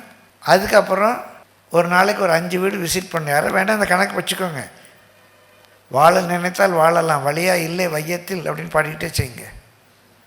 ஒரு நாளைக்கு ஒரு 5 வீடு விசிட் பண்ணணும். ஒரு வீட்டில் சராசரியாக கூட குறைய ஒரு 500 கூட 5 வீடு 2500 ரூபா, குறைஞ்சபட்சம் 2000 ரூபா ஆச்சு. ஒரு நாளைக்கு 5 நாள்னால் அது ஒரு 10,000 ரூபா. 4 வாரம் 40,000 ரூபா ஆச்சு. இதில் டைம் பார்த்து பண்ணால் ஒரு வீட்டில் லஞ்சு முடிஞ்சிடும், ஒரு வீட்டில் மத்தியானம் ஈவினிங் காஃபி முடிஞ்சிடும், ஒரு வீட்டில் நைட்டில் சாப்பாடு முடிச்சிடலாம். காணிக்க ஒரு 10,000 ரூபா, இது ஒரு 40,000 ரூபா. அது யார் வீட்டுக்கு போகணும்? நம்ம விசுவாசி வீட்டுக்கு போகக்கூடாது. ஏன்னா அவன் கோயிலில் வந்து காணிக்கை கொடுத்துட்டான். இந்த பெரிய சபை இருக்கும், அங்கெல்லாம் பாஸ்டர்ஸ் விசிட்டிங் போக மாட்டாங்க. அந்த வீடாக இந்த திருட்டு பசங்க தேடி போவாங்க. உங்கள் பாஸ்டருக்கு விசிட்டிங் டைம் கிடையாது, உங்கள் பாஸ்டர் உங்களை விசாரிக்கிறாரா, உங்கள் பாஸ்டர் வீட்டில் வந்து ஜெபிக்க மாட்டேங்க, எனக்கு ஆண்டவர் பாரப்படுது. உங்களுக்கு வேணால் டயலாக் வேணால் சொல்லுங்கள், நான் சொல்லித்தரேன். ஏன்னா நான் நாடகத்துலேருந்து வந்தவன். அந்த வீட்டில் போய் டயலாக் பேசும். பிறகு இவ்வளோ கஷ்டப்பட்டு பிரசங்கெல்லாம் ஆயத்தப்படுத்த வேண்டாம். வாரம் ஃபஸ்ட் வாரம், செகண்ட் வாரம், தேர்ட் வாரம், ஃபோர்த் வாரம் யாரையாவது கூப்பிட்டு பிரசங்கம் பண்ண சொல்லணும். சபைக்கு ரொம்ப சந்தோஷம், வாரம் நல்ல பிரசங்கம் கிடைக்கும். ஆனால் யாரை கூப்பிடணும்? முழு நேர ஊழியக்காரங்களை கூப்பிடக்கூடாது. கூப்பிட்டா 2 பிரச்சனை. ஒன்று, அவங்களுக்கு காணிக்கை கொடுக்கணும். இன்னொன்று, வந்தவங்க வந்து 2 ஆட்டை திருடிட்டு போனாலும் போயிடுவாங்க. அதனால் வேறு ஊழியக்காரர்களை கூப்பிட முடியாது. அப்போ யாரை கூப்பிடலாம்?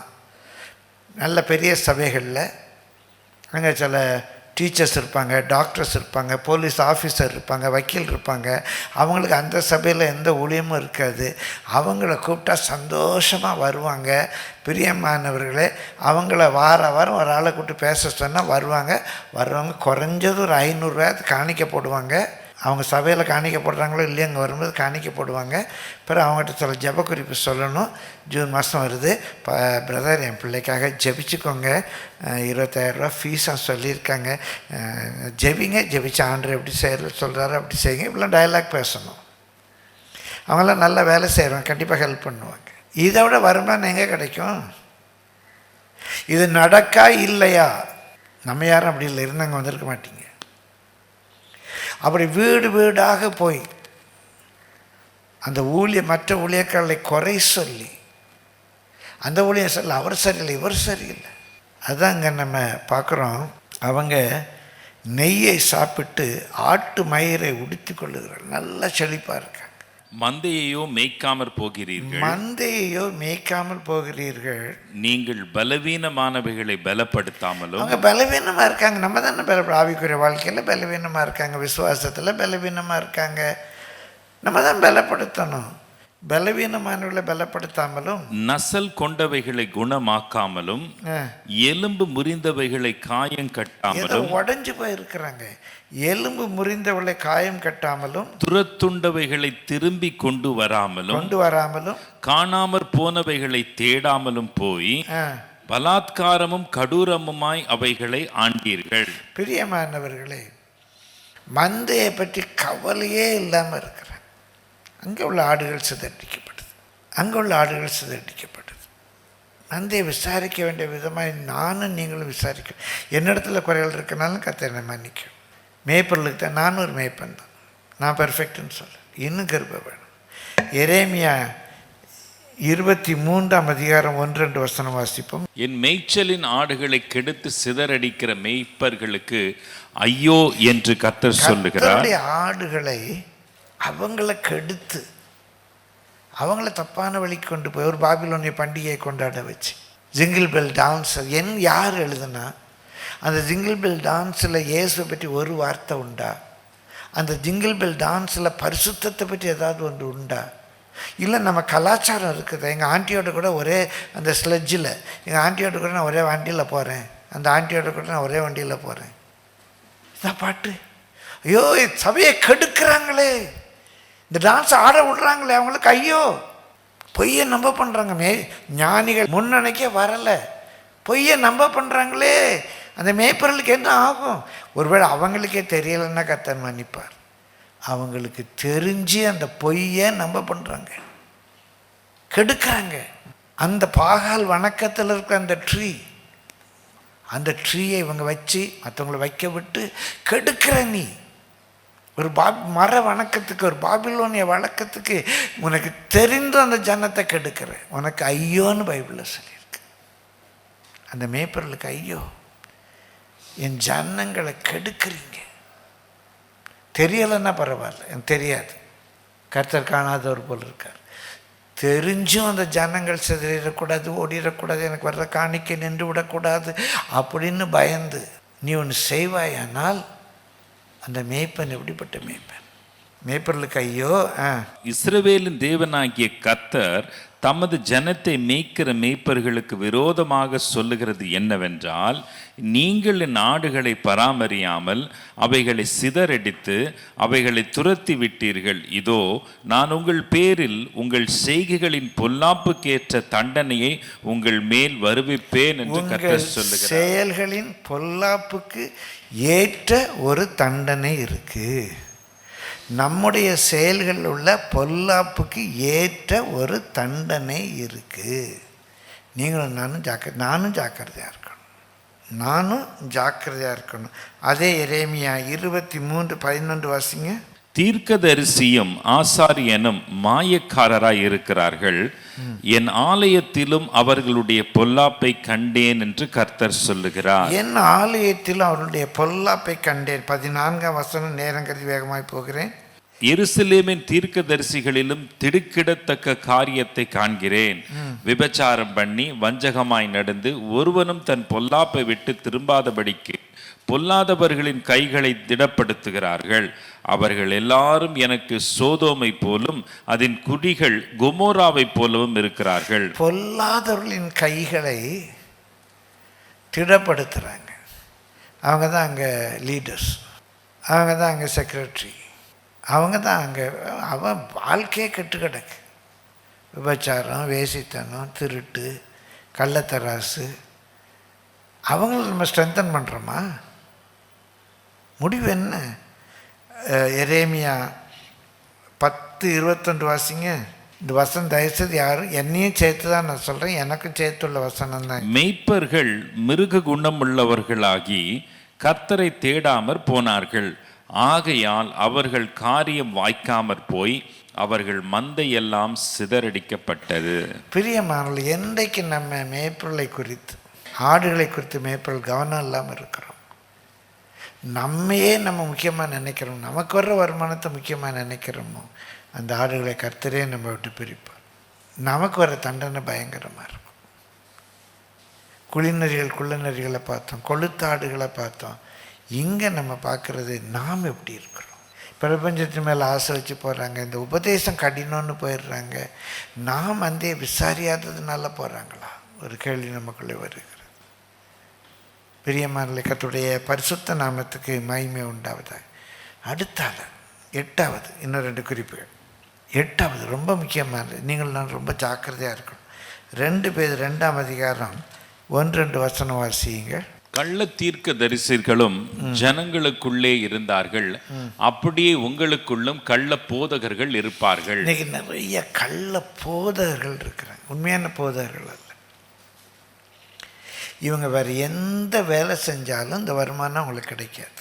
அவர் எந்த வேலைக்கு வேணாலும் போட்டு, பெயிண்ட் வேலைக்கு பண்ணாங்களா இல்லை வேறு என்ன வேலை பார்க்கணும்னு பார்க்கட்டும், இன்றைக்கு அவங்களுக்கு கிடைக்கிற வருமானம் கிடைக்காது. உங்களுக்குள்ள கள்ள போதல் இருக்கிறார்கள். அவர்கள் கேட்டுக்கு ஏதுவான வேத புரட்டுக்களை தந்திரமாய் நுழைய பண்ணி, கேட்டுக்கு ஏதுவான வேத புரட்டுகளை தந்திரமாய் நுழைய பண்ணி, தங்களை கிரயத்திற்கு கொண்ட ஆண்டவரை மறுதலித்து தங்களுக்கு தீவிரமான அழிவை வருவித்து கொள்ளுவார்கள். அவர்களுடைய கெட்ட நடக்கைகளை அநேகர் பின்பற்றுவார்கள். இப்போ நம்ம மந்தியை மேய்க்காம போகிறது வேற, வெளியே இருந்து இந்த திருட்டு பசங்க இவங்க ஆழத்தில் ட்ரை பண்ணுவாங்க. என்னத்தையாவது சொல்லி பைபிளில் கள்ள போதகர்கள். பிரியமானவர்கள் என்ன செய்வாங்களா? வாசிங்க. பொருளாசை உள்ளவர்களாய் தந்திரமான வார்த்தைகளால் உங்களை தங்களுக்கு ஆதாயமாக வசப்படுத்தி கொள்வார்கள். தங்களுக்கு பெனிஃபிட்டாக உங்களை வசப்படுத்தி கொள்ள. சூப்பர் வேடியா. அப்படியே வசப்படுத்தி கொள்வார். பிரியமானவர்களை, கர்த்தருடைய மிக பயங்கரம். ஏதாவது ஒன்று அப்படி பேசி முழுகி சாதாரணமாக நடந்திருக்குங்க. சாதாரணமாக நடந்திருக்கு. இப்போ சில நம்மகிட்ட சொன்ன ஒரு காரியத்தை சொல்கிறேன். எங்கள் சபையில் ஒரு கிட்டாரிஸ்டாக இருந்தாங்க. ஐயா கர்த்தருக்குள்ள தன் ஓட்டத்தை முடித்தாங்க. கிட்டாரிஸ்ட் ஒரு ஆங்கிலேண்டியன் ஒரு பெரிய கம்பெனியில் நல்ல பிரசிடண்ட்டாக வேலை பார்த்தாங்க. அந்த கம்பெனி வேலை நிமித்தமாக சென்னையில் உள்ள ஒரு மிகப்பெரிய சபையை சேர்ந்த ஒரு ஊழியக்காரரை சந்திக்கிறாங்க.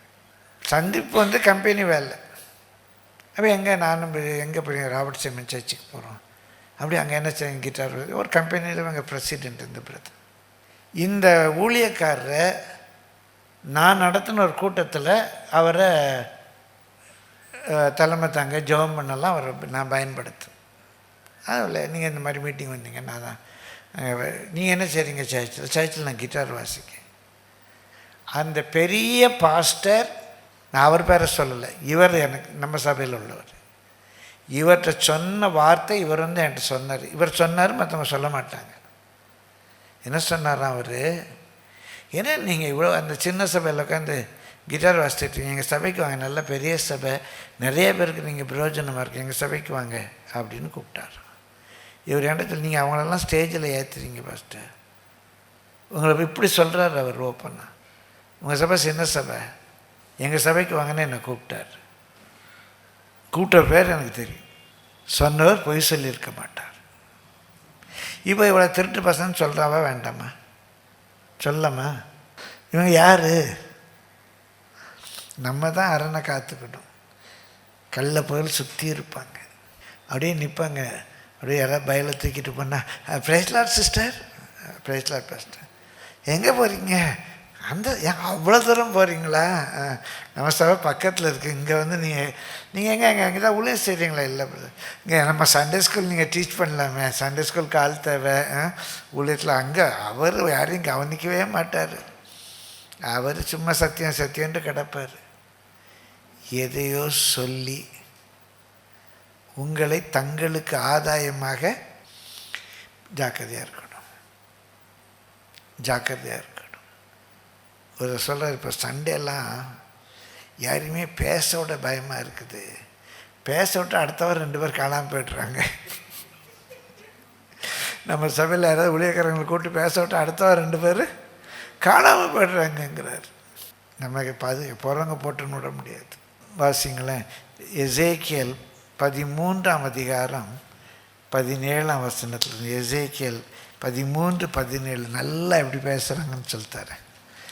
13:17, மனுபுத்திரனே, தங்களுடைய இருதயத்தில் இருக்கிறதையே எடுத்து தீர்க்க தரிசனம் சொல்லுகிற உன் ஜனத்தின் குமாரத்திகளுக்கு எதிராக உன் முகத்தை திருப்பி அவர்களுக்கு விரோதமாக தீர்க்க தரிசனம் உரைத்து சொல்ல வேண்டியது என்னவென்றால், ஆத்துமாக்களை வேட்டையாடும்படிக்கு சகல கைகளுக்கும் தழுவணைகளை தைத்து. தழுவணைன்னா தெரியுமா, இந்த திவானில் திண்டு அப்படி கை வச்சுக்கிறதுக்கு தழுவணை, அப்படி தழுவிட்டு உட்காந்துக்கலாம். அவ்வளோ கம்ஃபர்ட் கொடுக்கணும் வர்ற விசுவாசிக்கு. அவங்க கைகளுக்கு தழுவணைகளையும் தழுவணைகளை தைத்து அந்தந்த வயதுள்ளவர்களுடைய தலைக்கும், அந்தந்த வயதில் அந்தந்த உயரம் உள்ளவர்களுக்கு தலையணைகளை உண்டு பண்ணுகிறவர்களுக்கு ஐயோ. 2வது தலையணை, தலைக்கு அணை. அவன் ஹைட்டுக்கு தக்க, வாலிபர்களுக்கு ஏற்றபடி வாலிபர்களுக்கு, சிறு பிள்ளைகளுக்கு ஏற்றபடி சிறு பிள்ளைகளுக்கு, பாவத்தில் இருப்பவர்களுக்கு ஏற்றபடி அவங்க ஹைட்டுக்கு ஏற்றபடி தழுவணைகளையும் தலையணைகளையும் தைத்து. நீங்கள் என் ஜனத்தின் ஆத்துமாக்களை வேட்டையாடி, அந்த ஆத்துமாவை உங்களுக்கு வசப்படுத்தி கொள்ளும்படி வேட்டையாடி அவைகளை உங்களுக்கு உயிரோடே காப்பாற்றுவீர்களோ? சாகத்தகாத ஆத்துமாக்களை கொல்வதற்கும் உயிரோடே இருக்கத்தகாத ஆத்துமாக்களை உயிரோடே காப்பாற்றுவதற்குமாக நீங்கள் பொய்க்கு செவி கொடுக்கிற என் ஜனத்துக்கு, பொய்க்கு செவி கொடுக்கிற என் ஜனத்துக்கு ஏதாவது கதை விடணும். பொய் சொல்லுகிறதினாலே சில சிறங்கை வார்கோதுமைக்காகவும் அப்பத்துண்டுகளுக்காகவும் என்னை என் ஜனத்துக்குள்ளே பரிசுத்த குலைச்சலாக்குவீர்களோ என்று கர்த்தராகிய ஆண்டவர் உரைக்கிறார். கோதுமை, அதோட குறைஞ்சது வார்கோதுமை, அதோட குறைஞ்சது சிறங்கை வார்கோதுமை. இந்த வாக்கரிசிக்காக, இந்த அப்பத்துண்டுக்காக நீ இப்படி என் ஜனத்தை போய் சொல்லுவியா? எனக்கு வாக்கரிசி கிடைக்குங்கிறதுக்காக வரனுக்கெல்லாம் தழுவனை தைச்சி கைக்கு அவன் ஹைட்டுக்கு தக்க தலையெண்ணை வச்சு கொடுத்து பொய்யை நம்ம விரும்புகிற ஜனத்துக்கு ஒரு பொய் சொல்லி உன் மனசில் இருக்கிறதே பிரசங்கம் மாதிரி பண்ணி ஆண்டவர் நீ ஆசீர்வதிப்பார், நீ வாளாகாமல் தலையாவாய், பழைய ஏற்பாட்டு பிரமாணமெல்லாம் உனக்கு கிடையாது, நீ பாவம் செய்தாலும் வல்லவத்துக்கு போவாய், என்னத்தையோ பைசாக்கா நீ சொல்லிட்டு இருப்பியா? நீ வாளாகாமல் தலையாவாய் யாருக்கு சொன்னார்? இந்த கட்டளெல்லாம் கை கொண்டு இந்த நியமங்கள் இப்படி செய்வாயானால் நீ வாளாகாமல் தலையாவாய், கீழாகாமல் மேலாவாய். இதை வெட்டி எடுத்து லாஸ்ட் பாட்டை மாத்திரம் போடுறது, இந்த எடிட் பண்ணி போடுறாங்கல்ல, இப்போ அந்த மாதிரி எடிட் பண்ணி நீ இதெல்லாம் கை கொண்டா வாலாகாமல் தலையாவான் இருக்கு, அதை வெட்டிடுறது. இயேசு சொன்னார், வேசிகள் தேவனுடைய ராஜ்யத்தில் முதலாவது பிரவேசிப்பார். நீ வேசியாயிரு, என் கூட வா, அப்போ தான் நீ பல்லவத்துக்கு போவ. அட பாவி, உனக்காகவே நல்ல ஆண்டவர் நரகத்தை உண்டாக்கியிருக்காரு. வேசியாக இருக்கணும், வேசியாக இருந்தால் தான் பல்லவத்துக்கு போக முடியுமா? தலையணை தைச்சி கொடுக்குறாங்க. யூடியூப்பில் ஒரு மெசேஜ் இருக்கு, வேணால் கேட்டு பாருங்கள். பல ஆண்டுகளுக்கு முன்பாக நான் பேசினது. தீர்க்கதரிசிகளுக்கு விரோதமாக தீர்க்க தரிசனம் சொல்லுன்னு ஆண்டவர் சொல்கிறாரு. நான் சொல்கிறேன், நான் அடிக்கடி சொல்லுவேன், ஏசியில் இருக்கும்போதே நான் சொல்லியிருக்கேன், கிறிஸ்தவ மத எதிர்ப்பாளர்கள் யாரும் என் மேலே கல்லடிக்க மாட்டாங்க, கள்ள கிறிஸ்துக்கள் மட்டும்தான் என்ன அடிப்பாங்க. என் மேலே கல்லடிக்கன்னா கள்ள கிறிஸ்துக்கள் மட்டும்தான் அடிப்பாங்க, கிறிஸ்தவ மத எதிர்ப்பாளர்கள் என்ன அடிக்க மாட்டாங்க. ஏன்னா இவங்க தூண்டி விட்டு அடிக்கலாம். இந்த கள்ள போதர்கள் நம்ம சபையில் இருக்கிற விசுவாசிகளை சிதறடிப்பார். அநேகர் அவரை பின்பற்றுவார். சிதறடிக்கிறவன் வருகிறான், உன் இதே அரணை காத்துக்கொள். பிரியமானவர்களே, கர்த்தருடைய பரிசுத்த நாமத்துக்கு மகிமை உண்டாவதாக. நிறைய வசனங்கள் இருக்கு, நேரம் கருதி வேகமாக கடந்து போறேன். இது ஒன்று, நம்ம எல்லாரும் ஜாக்கிரதையா இருக்கணும். நம்ம அநேக சபைகள்ல இதுவும் நடக்கும். 2 சாமுவேல் 14-18 வீட்டுல போய் வாசித்து பாருங்க ஜபத்தோடு கூட. 2 சாமுவேல் 14-18 அங்க 2 பேரை பற்றி பார்க்கிறோம், அப்சலோம், அகித்தோப்பேல். அப்சலோம், அகித்தோப்பேல் இவங்களாலும் நம்முடைய வாழ்க்கையில ஊழியங்கள்ல பிரச்சனை வரும். யாரும் வருத்தப்படாதீங்க, தெரிந்து கொள்வதற்காக சொல்றேன். 14ஆம் அதிகாரம் ஒரு சில வசனங்கள் மட்டும் வாசிப்போம். 25ஆம் வசனம் வாசிங்க.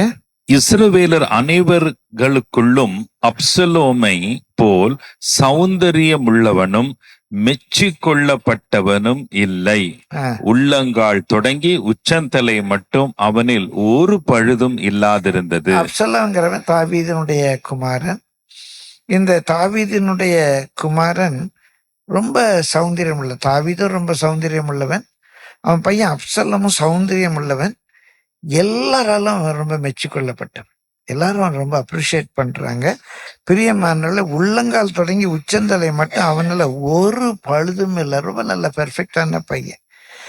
அவனை குறித்து பாஸ்கரம் 26ஆம் வசனம். அவன் தன் தலைமயிர் தனக்கு பாரமாய் இருப்பதினால் வருஷாந்தரம் சிரைத்து கொள்ளுவான்.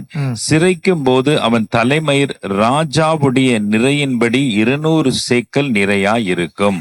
அது 200 சேக்கலா இருக்க முடியாது. நான் சொல்லலையா, நம்ம மொழிபெயர்ப்புல நிறைய பிழைகள் இருக்குது.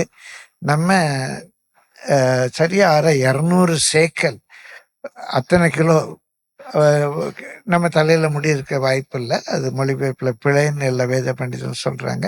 சிலர்லாம் சொல்றது 2 சேக்கல் அந்த மாதிரி சொல்றாங்க. பிரியமானில் கிட்டத்தட்ட அதே நமக்கு முடியல. 2 கிலோ வெயிட்ல 2 கிலோ இருக்குங்கிறாங்க. 2 கிலோ வெயிட்ல முடி இருந்திருக்குமா அப்படின்னு தெரியல. எப்படியும் நிறைய முடி, அதே அவனுக்கு ஒரு பெரிய பெருமை. அவளை முடி வளருது, அதை வருஷந்தோறும் அவன் சிரைத்து கொள்ளுகிறான். அவனை பற்றி என்ன பார்க்குறோம், 15ஆம் அதிகாரத்துக்கு வேகமாக வருவோம். இப்போ அவன் வீட்டில் குடும்பத்தில் ஒரு பிரச்சனை வருது. அவன் தங்கையை அவனுடைய அண்ணனே கற்பழிக்கிறான், அண்ணனை இவன் கொல்றான். அப்பாவுக்கு என்ன பண்ணன்னு தெரியல. 2 பையங்க, ஒரு பையன் கொண்டுட்டான், மகளை கற்பழிச்சிருக்குது. என்ன பண்ணுன்னு அப்பா தெரியல. அவர் ரொம்ப வேதனையா இருக்காரு. இவன் அந்த நேரத்தில் தாத்தா வீட்டுக்கு ஓடி போறான். அண்ணனை கொன்னுட்டு தாத்தா வீட்டுக்கு ஓடி போறான்.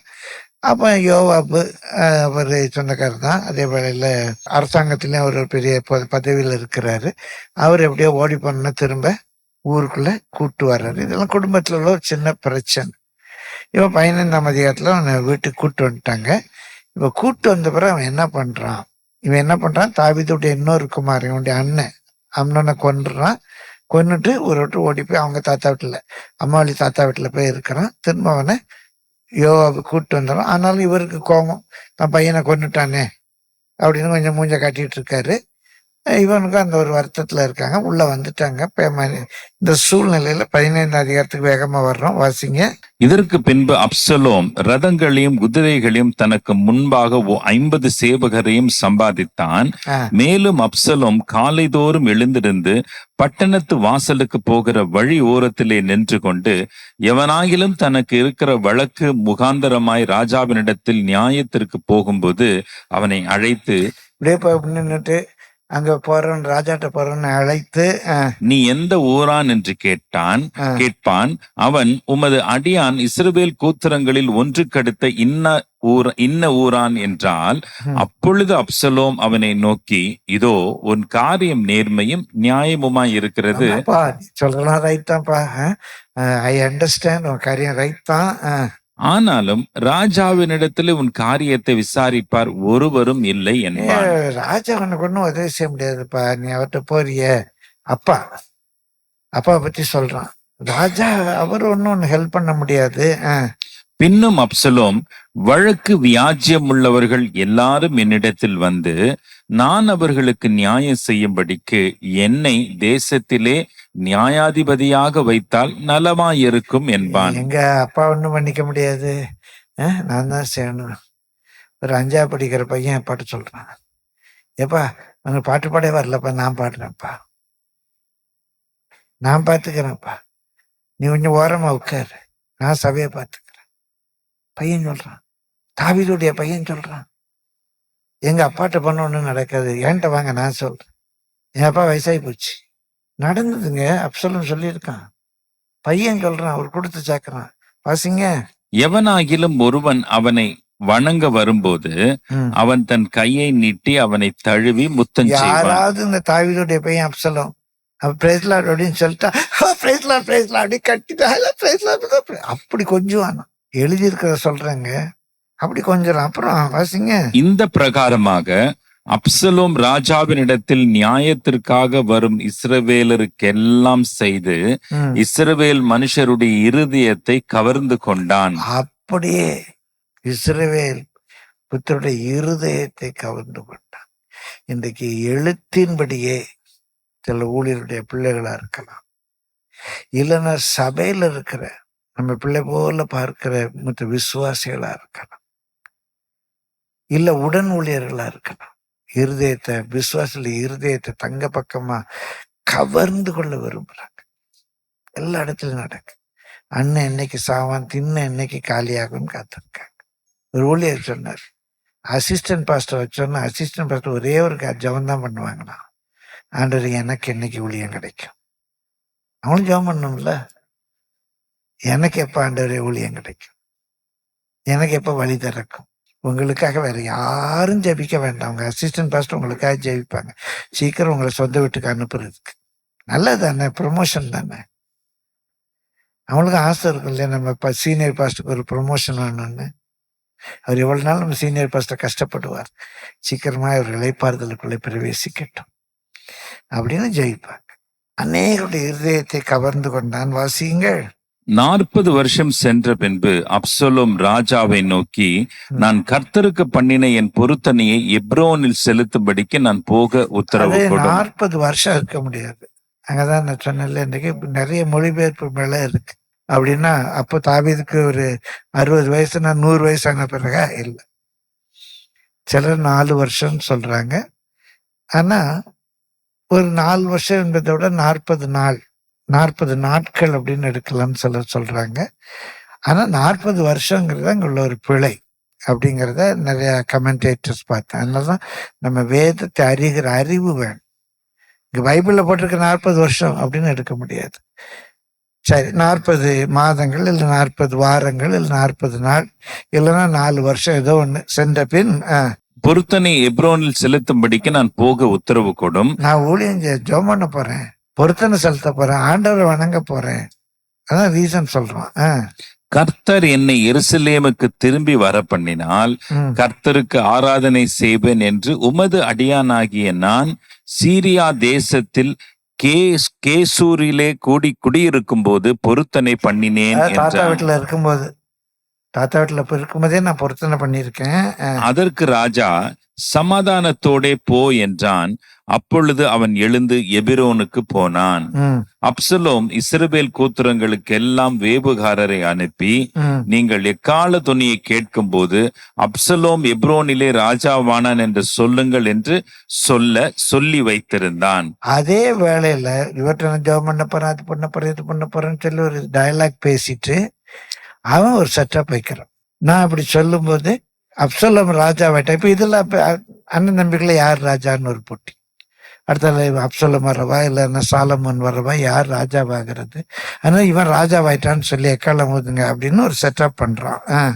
எருசலேமிலிருந்து வரவழைக்கப்பட்ட 200 பேர் அப்சலோமுடே கூட போனார்கள்.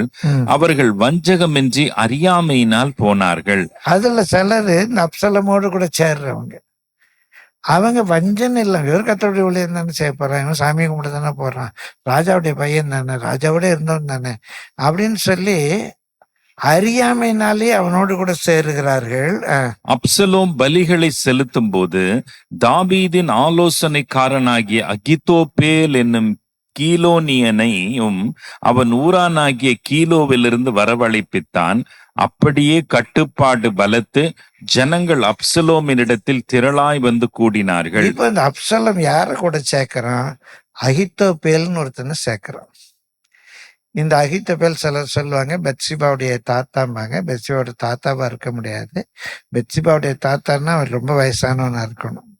அதனால இது இன்னொரு அகித்தோப்பேலா தான் இருக்கணும். பெத்சிபாவுடைய தாத்தான்னு எடுக்க முடியாது. இந்த அகித்தோப்பேல் நல்ல ஒரு செக்ரட்டரி, அந்த ராஜாவுக்கு ரைட் ஹேண்டா இருந்தார்.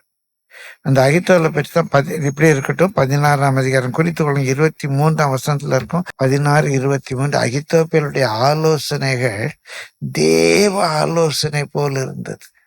அகித்தோப்பேலுடைய ஆலோசனைகள் தேவ ஆலோசனை போல் இருந்தது. அப்படி ஒரு ஆளை கூட சேர்த்துக்கிட்டோம். ராஜாவுடைய ரைட் ஹேண்டை கூட்டிட்டு இவன் செப்பரேட்டா போறான். இப்போ 15:31 வாங்க. அப்சலோமோடே கட்டுப்பாடு பண்ணினவர்களுடன் அகித்தோப்பேலும் சேர்ந்திருந்தான் என்று தாவீதுக்கு அறிவிக்கப்பட்ட போது தாவீது, கர்த்தாவே, அகித்தோப்பேலின் ஆலோசனையை பைத்தியமாக்கி விடுவீராக என்றான். இந்த அகித்தோப்பேலும் சேர்ந்துட்டான், அவன் கூட இருந்த செக்ரட்டரி, அவன் கூட சேர்ந்துட்டான். பயங்கர ஆலோசனைக்காரன், நல்லா ஸ்கெட்ச் போடுவான். ஆண்டவரே, அவன் ஆலோசனையை பைத்தியமாக்க ஆண்டவரே, அவன் ஆலோசனையை பைத்தியமாக்க ஆண்டவரே. தாவீது உடைஞ்சு போயிட்டான். ஜனங்கள்லாம் சேர்ந்துட்டாங்க, நம்ம செக்ரட்டரியும் கூட்டிட்டு போயிட்டாங்க அப்படின்னு தாவீது ஜெபிக்கிறான். இப்போ 17ஆம் அதிகாரத்துக்கு வருவோம். 1ஆம் வசனத்திலிருந்து வாசியுங்க. 17க்கு வந்திருக்கோம். பின்பு அகித்தோப்பேல் அப்சலோமை நோக்கி, நான் 12,000 பேரை தெரிந்து கொண்டு எழுந்து இன்று ராத்திரி தாவீதை பின்தொடர்ந்து போகட்டும். கூட அந்த செக்ரட்டரி ராஜாவுடைய பிள்ளைகிட்ட சொல்றான், நான் போய் அவனை வெட்டிடுறேன், அவங்க அப்பா தலையை வெட்டிடுறேன். இதையும் கேட்கிற ஒரு பிள்ளை இருந்தா பாருங்க, வேதனை தாங்கலைங்க. நான் போய் அவன் தலைய வெட்டி, அவனோடு இருந்த ஆலோசனைக்காரன் சொல்றான், இப்படி நான் அவனுக்கு செய்யறேன். இந்த வார்த்தை 4ஆம் வசனத்துல இருக்கும். அப்சலோமுக்கு எல்லாருக்கும் இஸ்ரவேலுக்கும் மூப்பர் பார்வைக்கு நலமாய் தோன்றினது இந்த ராஜாவை வெட்டுறது. அப்படி அப்சலோம் சொல்றது அந்த மூப்பருடைய பார்வைக்கு நல்லமாயிருந்தது. அன்றைக்கு தாவீதுடைய ராஜ்யத்தில் இது நடக்குமேயானால் நம்ம சபையில் நடக்காதா? நடக்கக்கூடாது. அவன் சொல்றான் வெட்டிடலாம் அப்படிங்கிறான். மகனுக்கு பிடிக்கி அப்பாவை வெட்டுனா நம்ம ராஜாவாயிரலாம், அப்பாவை வெட்டிட்டா நம்ம ராஜாவாயிரலாம் அப்படின்னு நினைக்கிறான். இவன் யார் தெரியுமா? 2 வசனம் வாசித்தீங்க, நான் வாசிக்கும்போது உடஞ்சிருக்கேன். சங்கீதம் 41:9 வாசிக்க. இந்த அகித்தோப்பேல் யார் தெரியுமா? சங்கீதம் 41:9, என் பிராண சிநேகிதனும், என் உயிர்க்குயிரான நண்பர் அந்த அகித்தோப்பேல். என் பிராண சிநேகிதனும் நான் நம்பினவனும், ரொம்ப அவனை நான் நம்பினேன், நான் நம்பினவனும், என் அப்பம் புசித்தவனுமாகிய மனுஷனும். உட்காந்து எத்தனையோ நாள் சாப்பிட்டு இருக்கிறோம், என் கூட விருந்தொண்டு இருக்கிறான். என் அப்பம் புசித்தவனாகிய மனுஷனும் என் மேல் தன் குதிகாலை தூக்கினான். என்னை நசுக்கிறதுக்கு, என்னை மிதிக்கிறதுக்கு தான் காலை தூக்கிட்டான். தாங்க முடியல. 55ஆம் சங்கீதத்தில் கூட நம்ம வாசிக்கிறோம். 55:12 முதல், என்னை நிந்தித்தவன் சத்துரு அல்ல. இப்படி என்னை வெட்டிடணும், கொன்றணும், அழிச்சிடணும், இதெல்லாம் நடக்காதுன்னு நினைக்காதீங்க. ஒரு ஊழியக்கார், அந்த ஊழியத்துல உதவியா இருந்த ஒருத்தன், இந்த ஊழியக்கார ஸ்ட்ரிக்டா இருந்திருக்காரு. 2 சிஸ்டர்ஸ்ட போய் சொல்றான், என் கையில மாத்திரம் ஒரு அருவாள் இருந்தா அவரை வெட்டிடுவேன். ரட்சிக்கப்பட்டு அபிஷேகம் பெற்று பரிசுத்தாவியின் அபிஷேகத்தை பெற்று ஏதோ ஒரு பெற்றானு எனக்கு தெரியல, ஒரு ஊழியத்துல உதவியா இருக்கிறவன், தன் ஊழியக்காரனை காண்பிக்கிறவன், இன்னொரு விசுவாசிட்ட சொன்ன வார்த்தை, என் கையில மாத்திரம் அருவாள் இருந்தா அவரை வெட்டிடுவேன். இன்னும் அவன் கையில பைபிள் வச்சுக்கிட்டு இருக்கான். ஐத்தபேல் இல்லையா? பிரியமானவர்களே, ஜனங்களை சிதறடிப்பாங்க.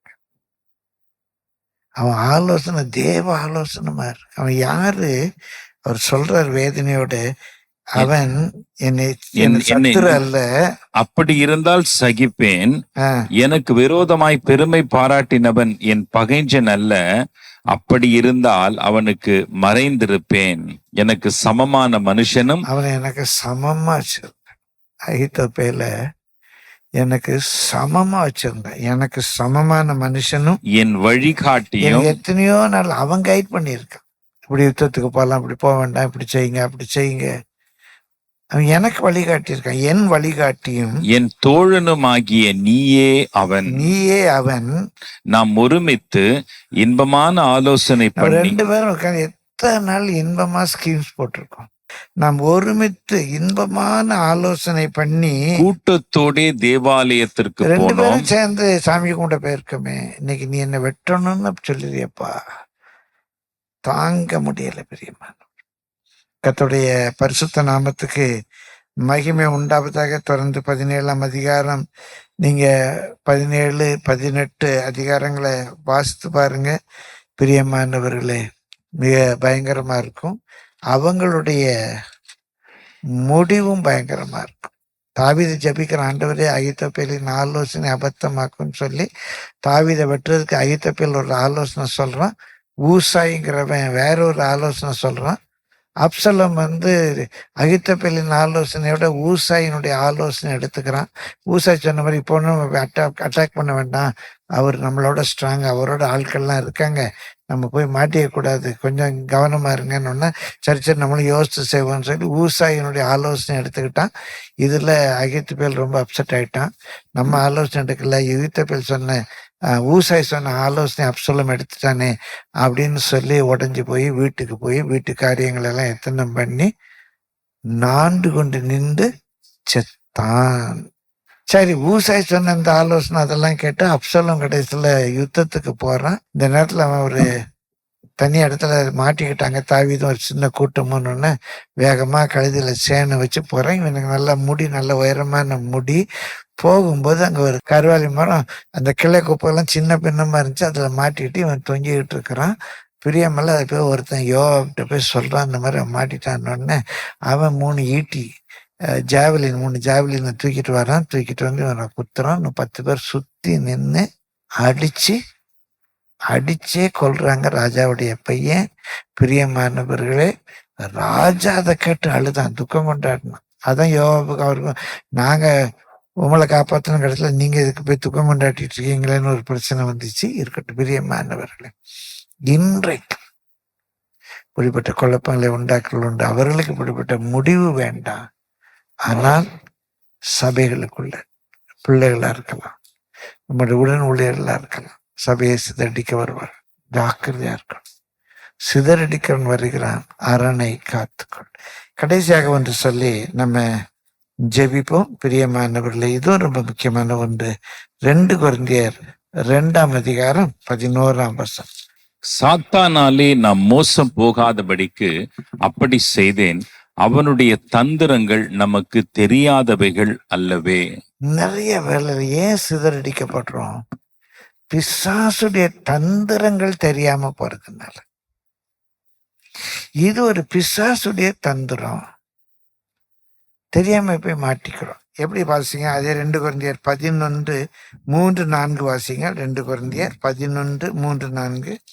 ஆகிலும் சர்ப்பமானது தன்னுடைய தந்திரத்தினாலே ஏவாளை வஞ்சித்தது போல உங்கள் மனதும் கிறிஸ்துவை பற்றிய உண்மை நின்று விலகும்படி கெடுக்கப்படுமோ என்று பயந்திருக்கிறேன். விசுவாசிகளுடைய மனம் கிறிஸ்துவை பற்றும் உண்மை நின்று பிசாசுடைய தந்திரத்தினால கெடுக்கப்படும். எப்படி கெடுக்கப்படும்? வாசிங்க. எப்படியெனில் எப்படி எனில், உங்களிடத்தில் வருகிறவன் நாங்கள் பிரசங்கியாத வேறொரு இயேசுவை பிரசங்கித்தானால், அல்லது நீங்கள் பெற்றிராத வேறொரு ஆவியையும் நீங்கள் ஏற்றுக்கொள்ளாத வேறொரு சுவிசேஷத்தையும் பெற்றீர்களானால் நன்றாய் சகித்திருப்பீர்களே. இப்ப நம்ம சபையில் ஒரு சத்தியம் சொல்லி கொடுத்துருக்கோம், உலக வழிபாடுகளுக்கு விலகி இருக்கணும். இன்னொருத்தவங்க அதெல்லாம் ஒன்றும் இல்லை, இது ஸ்தோத்திர கூட்டம் தானே, பிள்ளை வயசுக்கு வந்திருக்கு இவரெல்லாம் சொல்லி ஸ்தோத்திர கூட்டம் வைப்போம். அதில் நிறைய பேர் மொய் எழுதுவாங்க. அது ஏன் விடுவானே, மொய் எழுதுவாங்க. நம்மளும் எவ்வளோ செஞ்சுருக்கோம்ல, அதெல்லாம் ஒன்றும் தப்பு இல்லை. ஆமாம், இல்லைன்னா தப்பு இருக்கு. எப்படியும் ஒரு 800 பேராவது வருவாங்க. ஆளுக்கு ஒரு 500 கொடுத்தா கூட 50,000 ரூபா தேரும். சும்மாவா போச்சா வச்சிடலாம்ப்பா. பிசாசுடைய தந்திரம். இது ஜப கூட்டம் தானே, பாஸ்டர் கூப்பிடுங்க. அவன் பூசாரியை கூப்பிட்றான், நீ பாஸ்டரை கூப்பிட்ற, அவ்வளோதானே வித்தியாசம். அவன் அந்த இயர், இது இந்த இயர். தந்திரம் ஒன்றும் தப்பு இல்லை, இதில் என்ன இருக்கு? பிரியமானவர்களே, எதனால் சிதறடிக்கப்படுறாங்க? தந்திரம், பிசாசினுடைய ஒரு கன்னிங் டிவைஸ். பார்த்தா தப்பாகவே தெரியாது, அதில் ஒரு வலை விரிச்சதுக்குன்னே தெரியாது, அதில் ஒரு கண்ணி இருக்குன்னே தெரியாது. அதனால தான் வாசிக்கிறோம் எபேசியர் 4:14. நாம் இனி குழந்தைகளாயிராமல் மனுஷருடைய சூதும் வஞ்சிக்கிறதுக்கு ஏதுவான தந்திரமும் உள்ள போதகமாய் பலவித காற்றினாலே அலைகளைப் போல அடிபட்டு அலைகிறவர்களாயிராமல். பிசாசினுடைய தந்திரம், வஞ்சிக்கிறதற்கு ஏதுவாகிய தந்திரமான போதகமாகிய பலவித காற்றினாலே அலைகளைப் போல அடிபட்டு அலைகிறவர்களாயிராமல். எபேசியர் 6:1 வாசிங்க. நீங்கள் பிசாசின் தந்திரங்களோடு எதிர்த்து நிற்க திராணி உள்ளவர்களாகும்படி தேவனுடைய சர்வாயுத வர்க்கத்தையும் தரித்து கொள்ளுங்கள். பிரியமானவர்களுக்கு கர்த்தருடைய பரிசுத்த நாமத்துக்கு மகிமை உண்டாகுது. இப்போ இதை பற்றி நான் டிஸ்கஸ் பண்ண ஒரு ஊழியக்காரர் ஒரு அருமையான ஒரு வேர்ட் சொல்லியிருந்தாங்க, எனக்கு ரொம்ப ஆழமாக பட்டுச்சு. பாவத்தை சிநேகிக்கிறவர்கள் பாவத்திலேருந்து எப்படி விடுதலை ஆக முடியும்? இயேசு டெலிவர்ட் மீ ஃப்ரம் சின், என்னை பாவத்திலேருந்து விடுதலை ஆக்கிட்டாருங்கிறோம். ஆனால் பாவ காரியத்தை நான் சிநேகிக்கிறேங்க. பாவ காரியத்தை சிநேகிக்கிறேன்னா எப்படி பாவத்திலேருந்து விடுதலை இருக்க முடியும்? நியாயப்பிரமாணத்தை மீறுவதே பாவம். நான் பாவத்தை சிநேகிக்கிறேன், கள்ளத்தராசை சிநேகிக்கிறேன், லஞ்சம் கொடுத்து வேலை வாங்குறத சிநேகிக்கிறேன். அப்புறம் இயேசு என்னை பாவத்திலேருந்து விடுவிச்சிட்டாருன்னு எப்படி சொல்ல முடியும்? நான் தான் பாவத்தையே சிநேகிக்கிறேனே. ஒரு மெடிக்கல் லீவ் வேணால், ஒரு லீவ் வேணால் மெடிக்கல் லீவ் போடுறேன், நல்ல உடம்பு இருக்கும்போதே மெடிக்கல் லீவ் போடுறேன். அந்த பொய்யை நான் சிநேகிக்கிறேன், அவன் தான் லீவ் கிடைக்கும்னு நான் சொல்கிறேன். அதெல்லாம் ஒன்றும் தப்பு இல்லை பிரதர்னு பாஸ்டர் சொல்கிறாரு. இல்லை அப்படிலாம் லீவ் போடக்கூடாதுன்னா அப்புறம் அவர் கேம்ப் வர மாட்டார். என்ன பண்ண, பரவாயில்ல பிரதர் போடுங்க, அதில் ஒன்றும் இல்லை பிரதர், வாங்க பிரதர் கேம்ப் வாங்க, அது முக்கியம். நீ பைசா லீவ் எடுத்துகிட்டு கேம்புக்கு வா. எங்கெங்கே போய் முடியுது? பிசாசின் தந்திரத்தை எதிர்த்து நிற்க முடியாமல் போய்ட்றேன். எல்லாம் ஒன்றும் தப்பு இல்லை. இப்போ கேட்டால் எங்கள் பாஸ்டர் பாச்சவன் ரொம்ப பிகு பண்ணுறாரு. சொல்கிறவங்க சொல்லிட்டு வேறு வழியில் எனக்கு தெரிஞ்சால் நான் சொல்லி முடிச்சிடுறேன். வெளிப்பிரகாரமாக தப்பாகவே தெரியாது. தந்திரம், பிசாசின் தந்திரங்களை எதிர்த்து நிற்க திராணி உள்ளவர்கள். கொலோசியர் 2:8 கூட வாசித்துருங்க, நிறைய வசனம் இருக்குது. கொலோசியர் 2:8. லௌகீக ஞானத்தினாலும் மாயமான தந்திரத்தினாலும் ஒருவனும் உங்களை கொள்ளை கொண்டு போகாதபடிக்கு எச்சரிக்கையாயிருங்கள். இந்த கள்ளப்புதல் யாராயிலும் இந்த மாயமான தந்திரத்தினால நம்ம விசுவாசம், நம்ம மந்தையில் உள்ள ஒரு ஆடையாவது சிதறடிக்காதபடிக்கு நீங்களும் நானும் எச்சரிக்கையாக இருக்கணும். மாயையான கள்ள போதகத்தினால், தந்திரத்தினால் விசுவாசிகளை வஞ்சிக்கக்கூடாது. நாமும் இந்த விசுவாசத்தை காப்பாற்றணும்னு வஞ்சனைக்கு இடம் கொடுத்துடக்கூடாது. ரொம்ப ஜாக்கிரதையாக இருக்கணும். தந்திரங்கிறது பிசாசுடைய ஐடென்டிட்டி. இந்த வசனம் குறிச்சிக்கோங்க, வாசிக்க நேரம் இல்லை. 2 பேதுரு நம்ம பார்த்தோம் கள்ளப்போதர்களை பற்றி. 2 பேதுரு 1 வசனம் 3 வசனம் 14, 18 4 வசனங்கள் இந்த தந்திரத்தை பற்றி சொல்லியிருக்கு.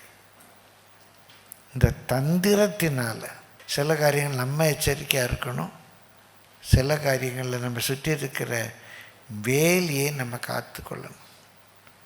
பிரியமானவர்களே, குளிநரிகள் சிறுநரிகள் மந்தையை சிதறடிக்கும், கொழுத்த ஆடுகள் இளைத்த ஆடுகளை சிதறடிப்பாங்க, வஞ்சிக்கிற உபதேசங்கள் சிதறடிக்கும். நம்ம உபதேசம் கடினமாக இருக்குன்னு சொல்லிட்டு போவாங்க. நம்ம உபத்திரப்படும் போது நம்ம விட்டு விலகி ஓடுவாங்க. பிரியமல் சில வஞ்சிக்கிற ஆவிகளுக்கு இடம் கொடுப்பாங்க. நம்மோடு கூட இருக்கவங்க, நம்ம குடும்பத்தில் இருக்கவங்க, நம்ம பிள்ளைகள், இல்லைன்னா நம்ம பிள்ளைகளை போல் நம்ம நினைக்கிறவங்க, நம்முடைய தோழர்கள், அவங்க நம்மள சிலரை கெடுப்பாங்க. பிரியமானவர்களே, பிசாசினுடைய ஸ்ட்ராட்டஜிஸ், எப்படியாவது சபையை கெடுக்கணுங்கிற பிசாசுடைய ஸ்ட்ராட்டஜி சபையை கெடுக்கும்.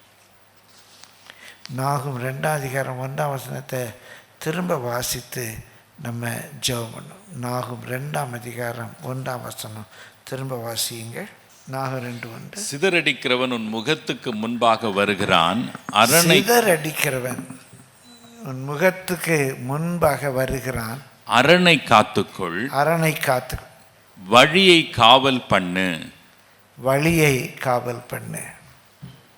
நம்ம எல்லாரும் ஜெபம், ஆண்டவரே எப்படியாவது எங்களிடத்துல கொடுத்த அந்த மந்தையை கொடுத்து நாங்கள் கவனமாக இருக்க கிருபை தாரோம். நாங்கள் மந்தையை விசாரியாமல் போய் நாங்கள் ஆக்கினைக்குள்ளாக தீர்க்கப்படாதபடிக்கு ஆண்டவரே உமக்கு பயப்படுகிற பயத்தை தாரோம். ஆண்டவரே, கள்ளப்போதர்களுக்கு, வஞ்சிக்கிறவர்களுக்கு, பிசாசின் தந்திரங்களுக்கு ஆண்டவரே எங்களுடைய சபையை விலக்கி காக்க உதவி செய்ய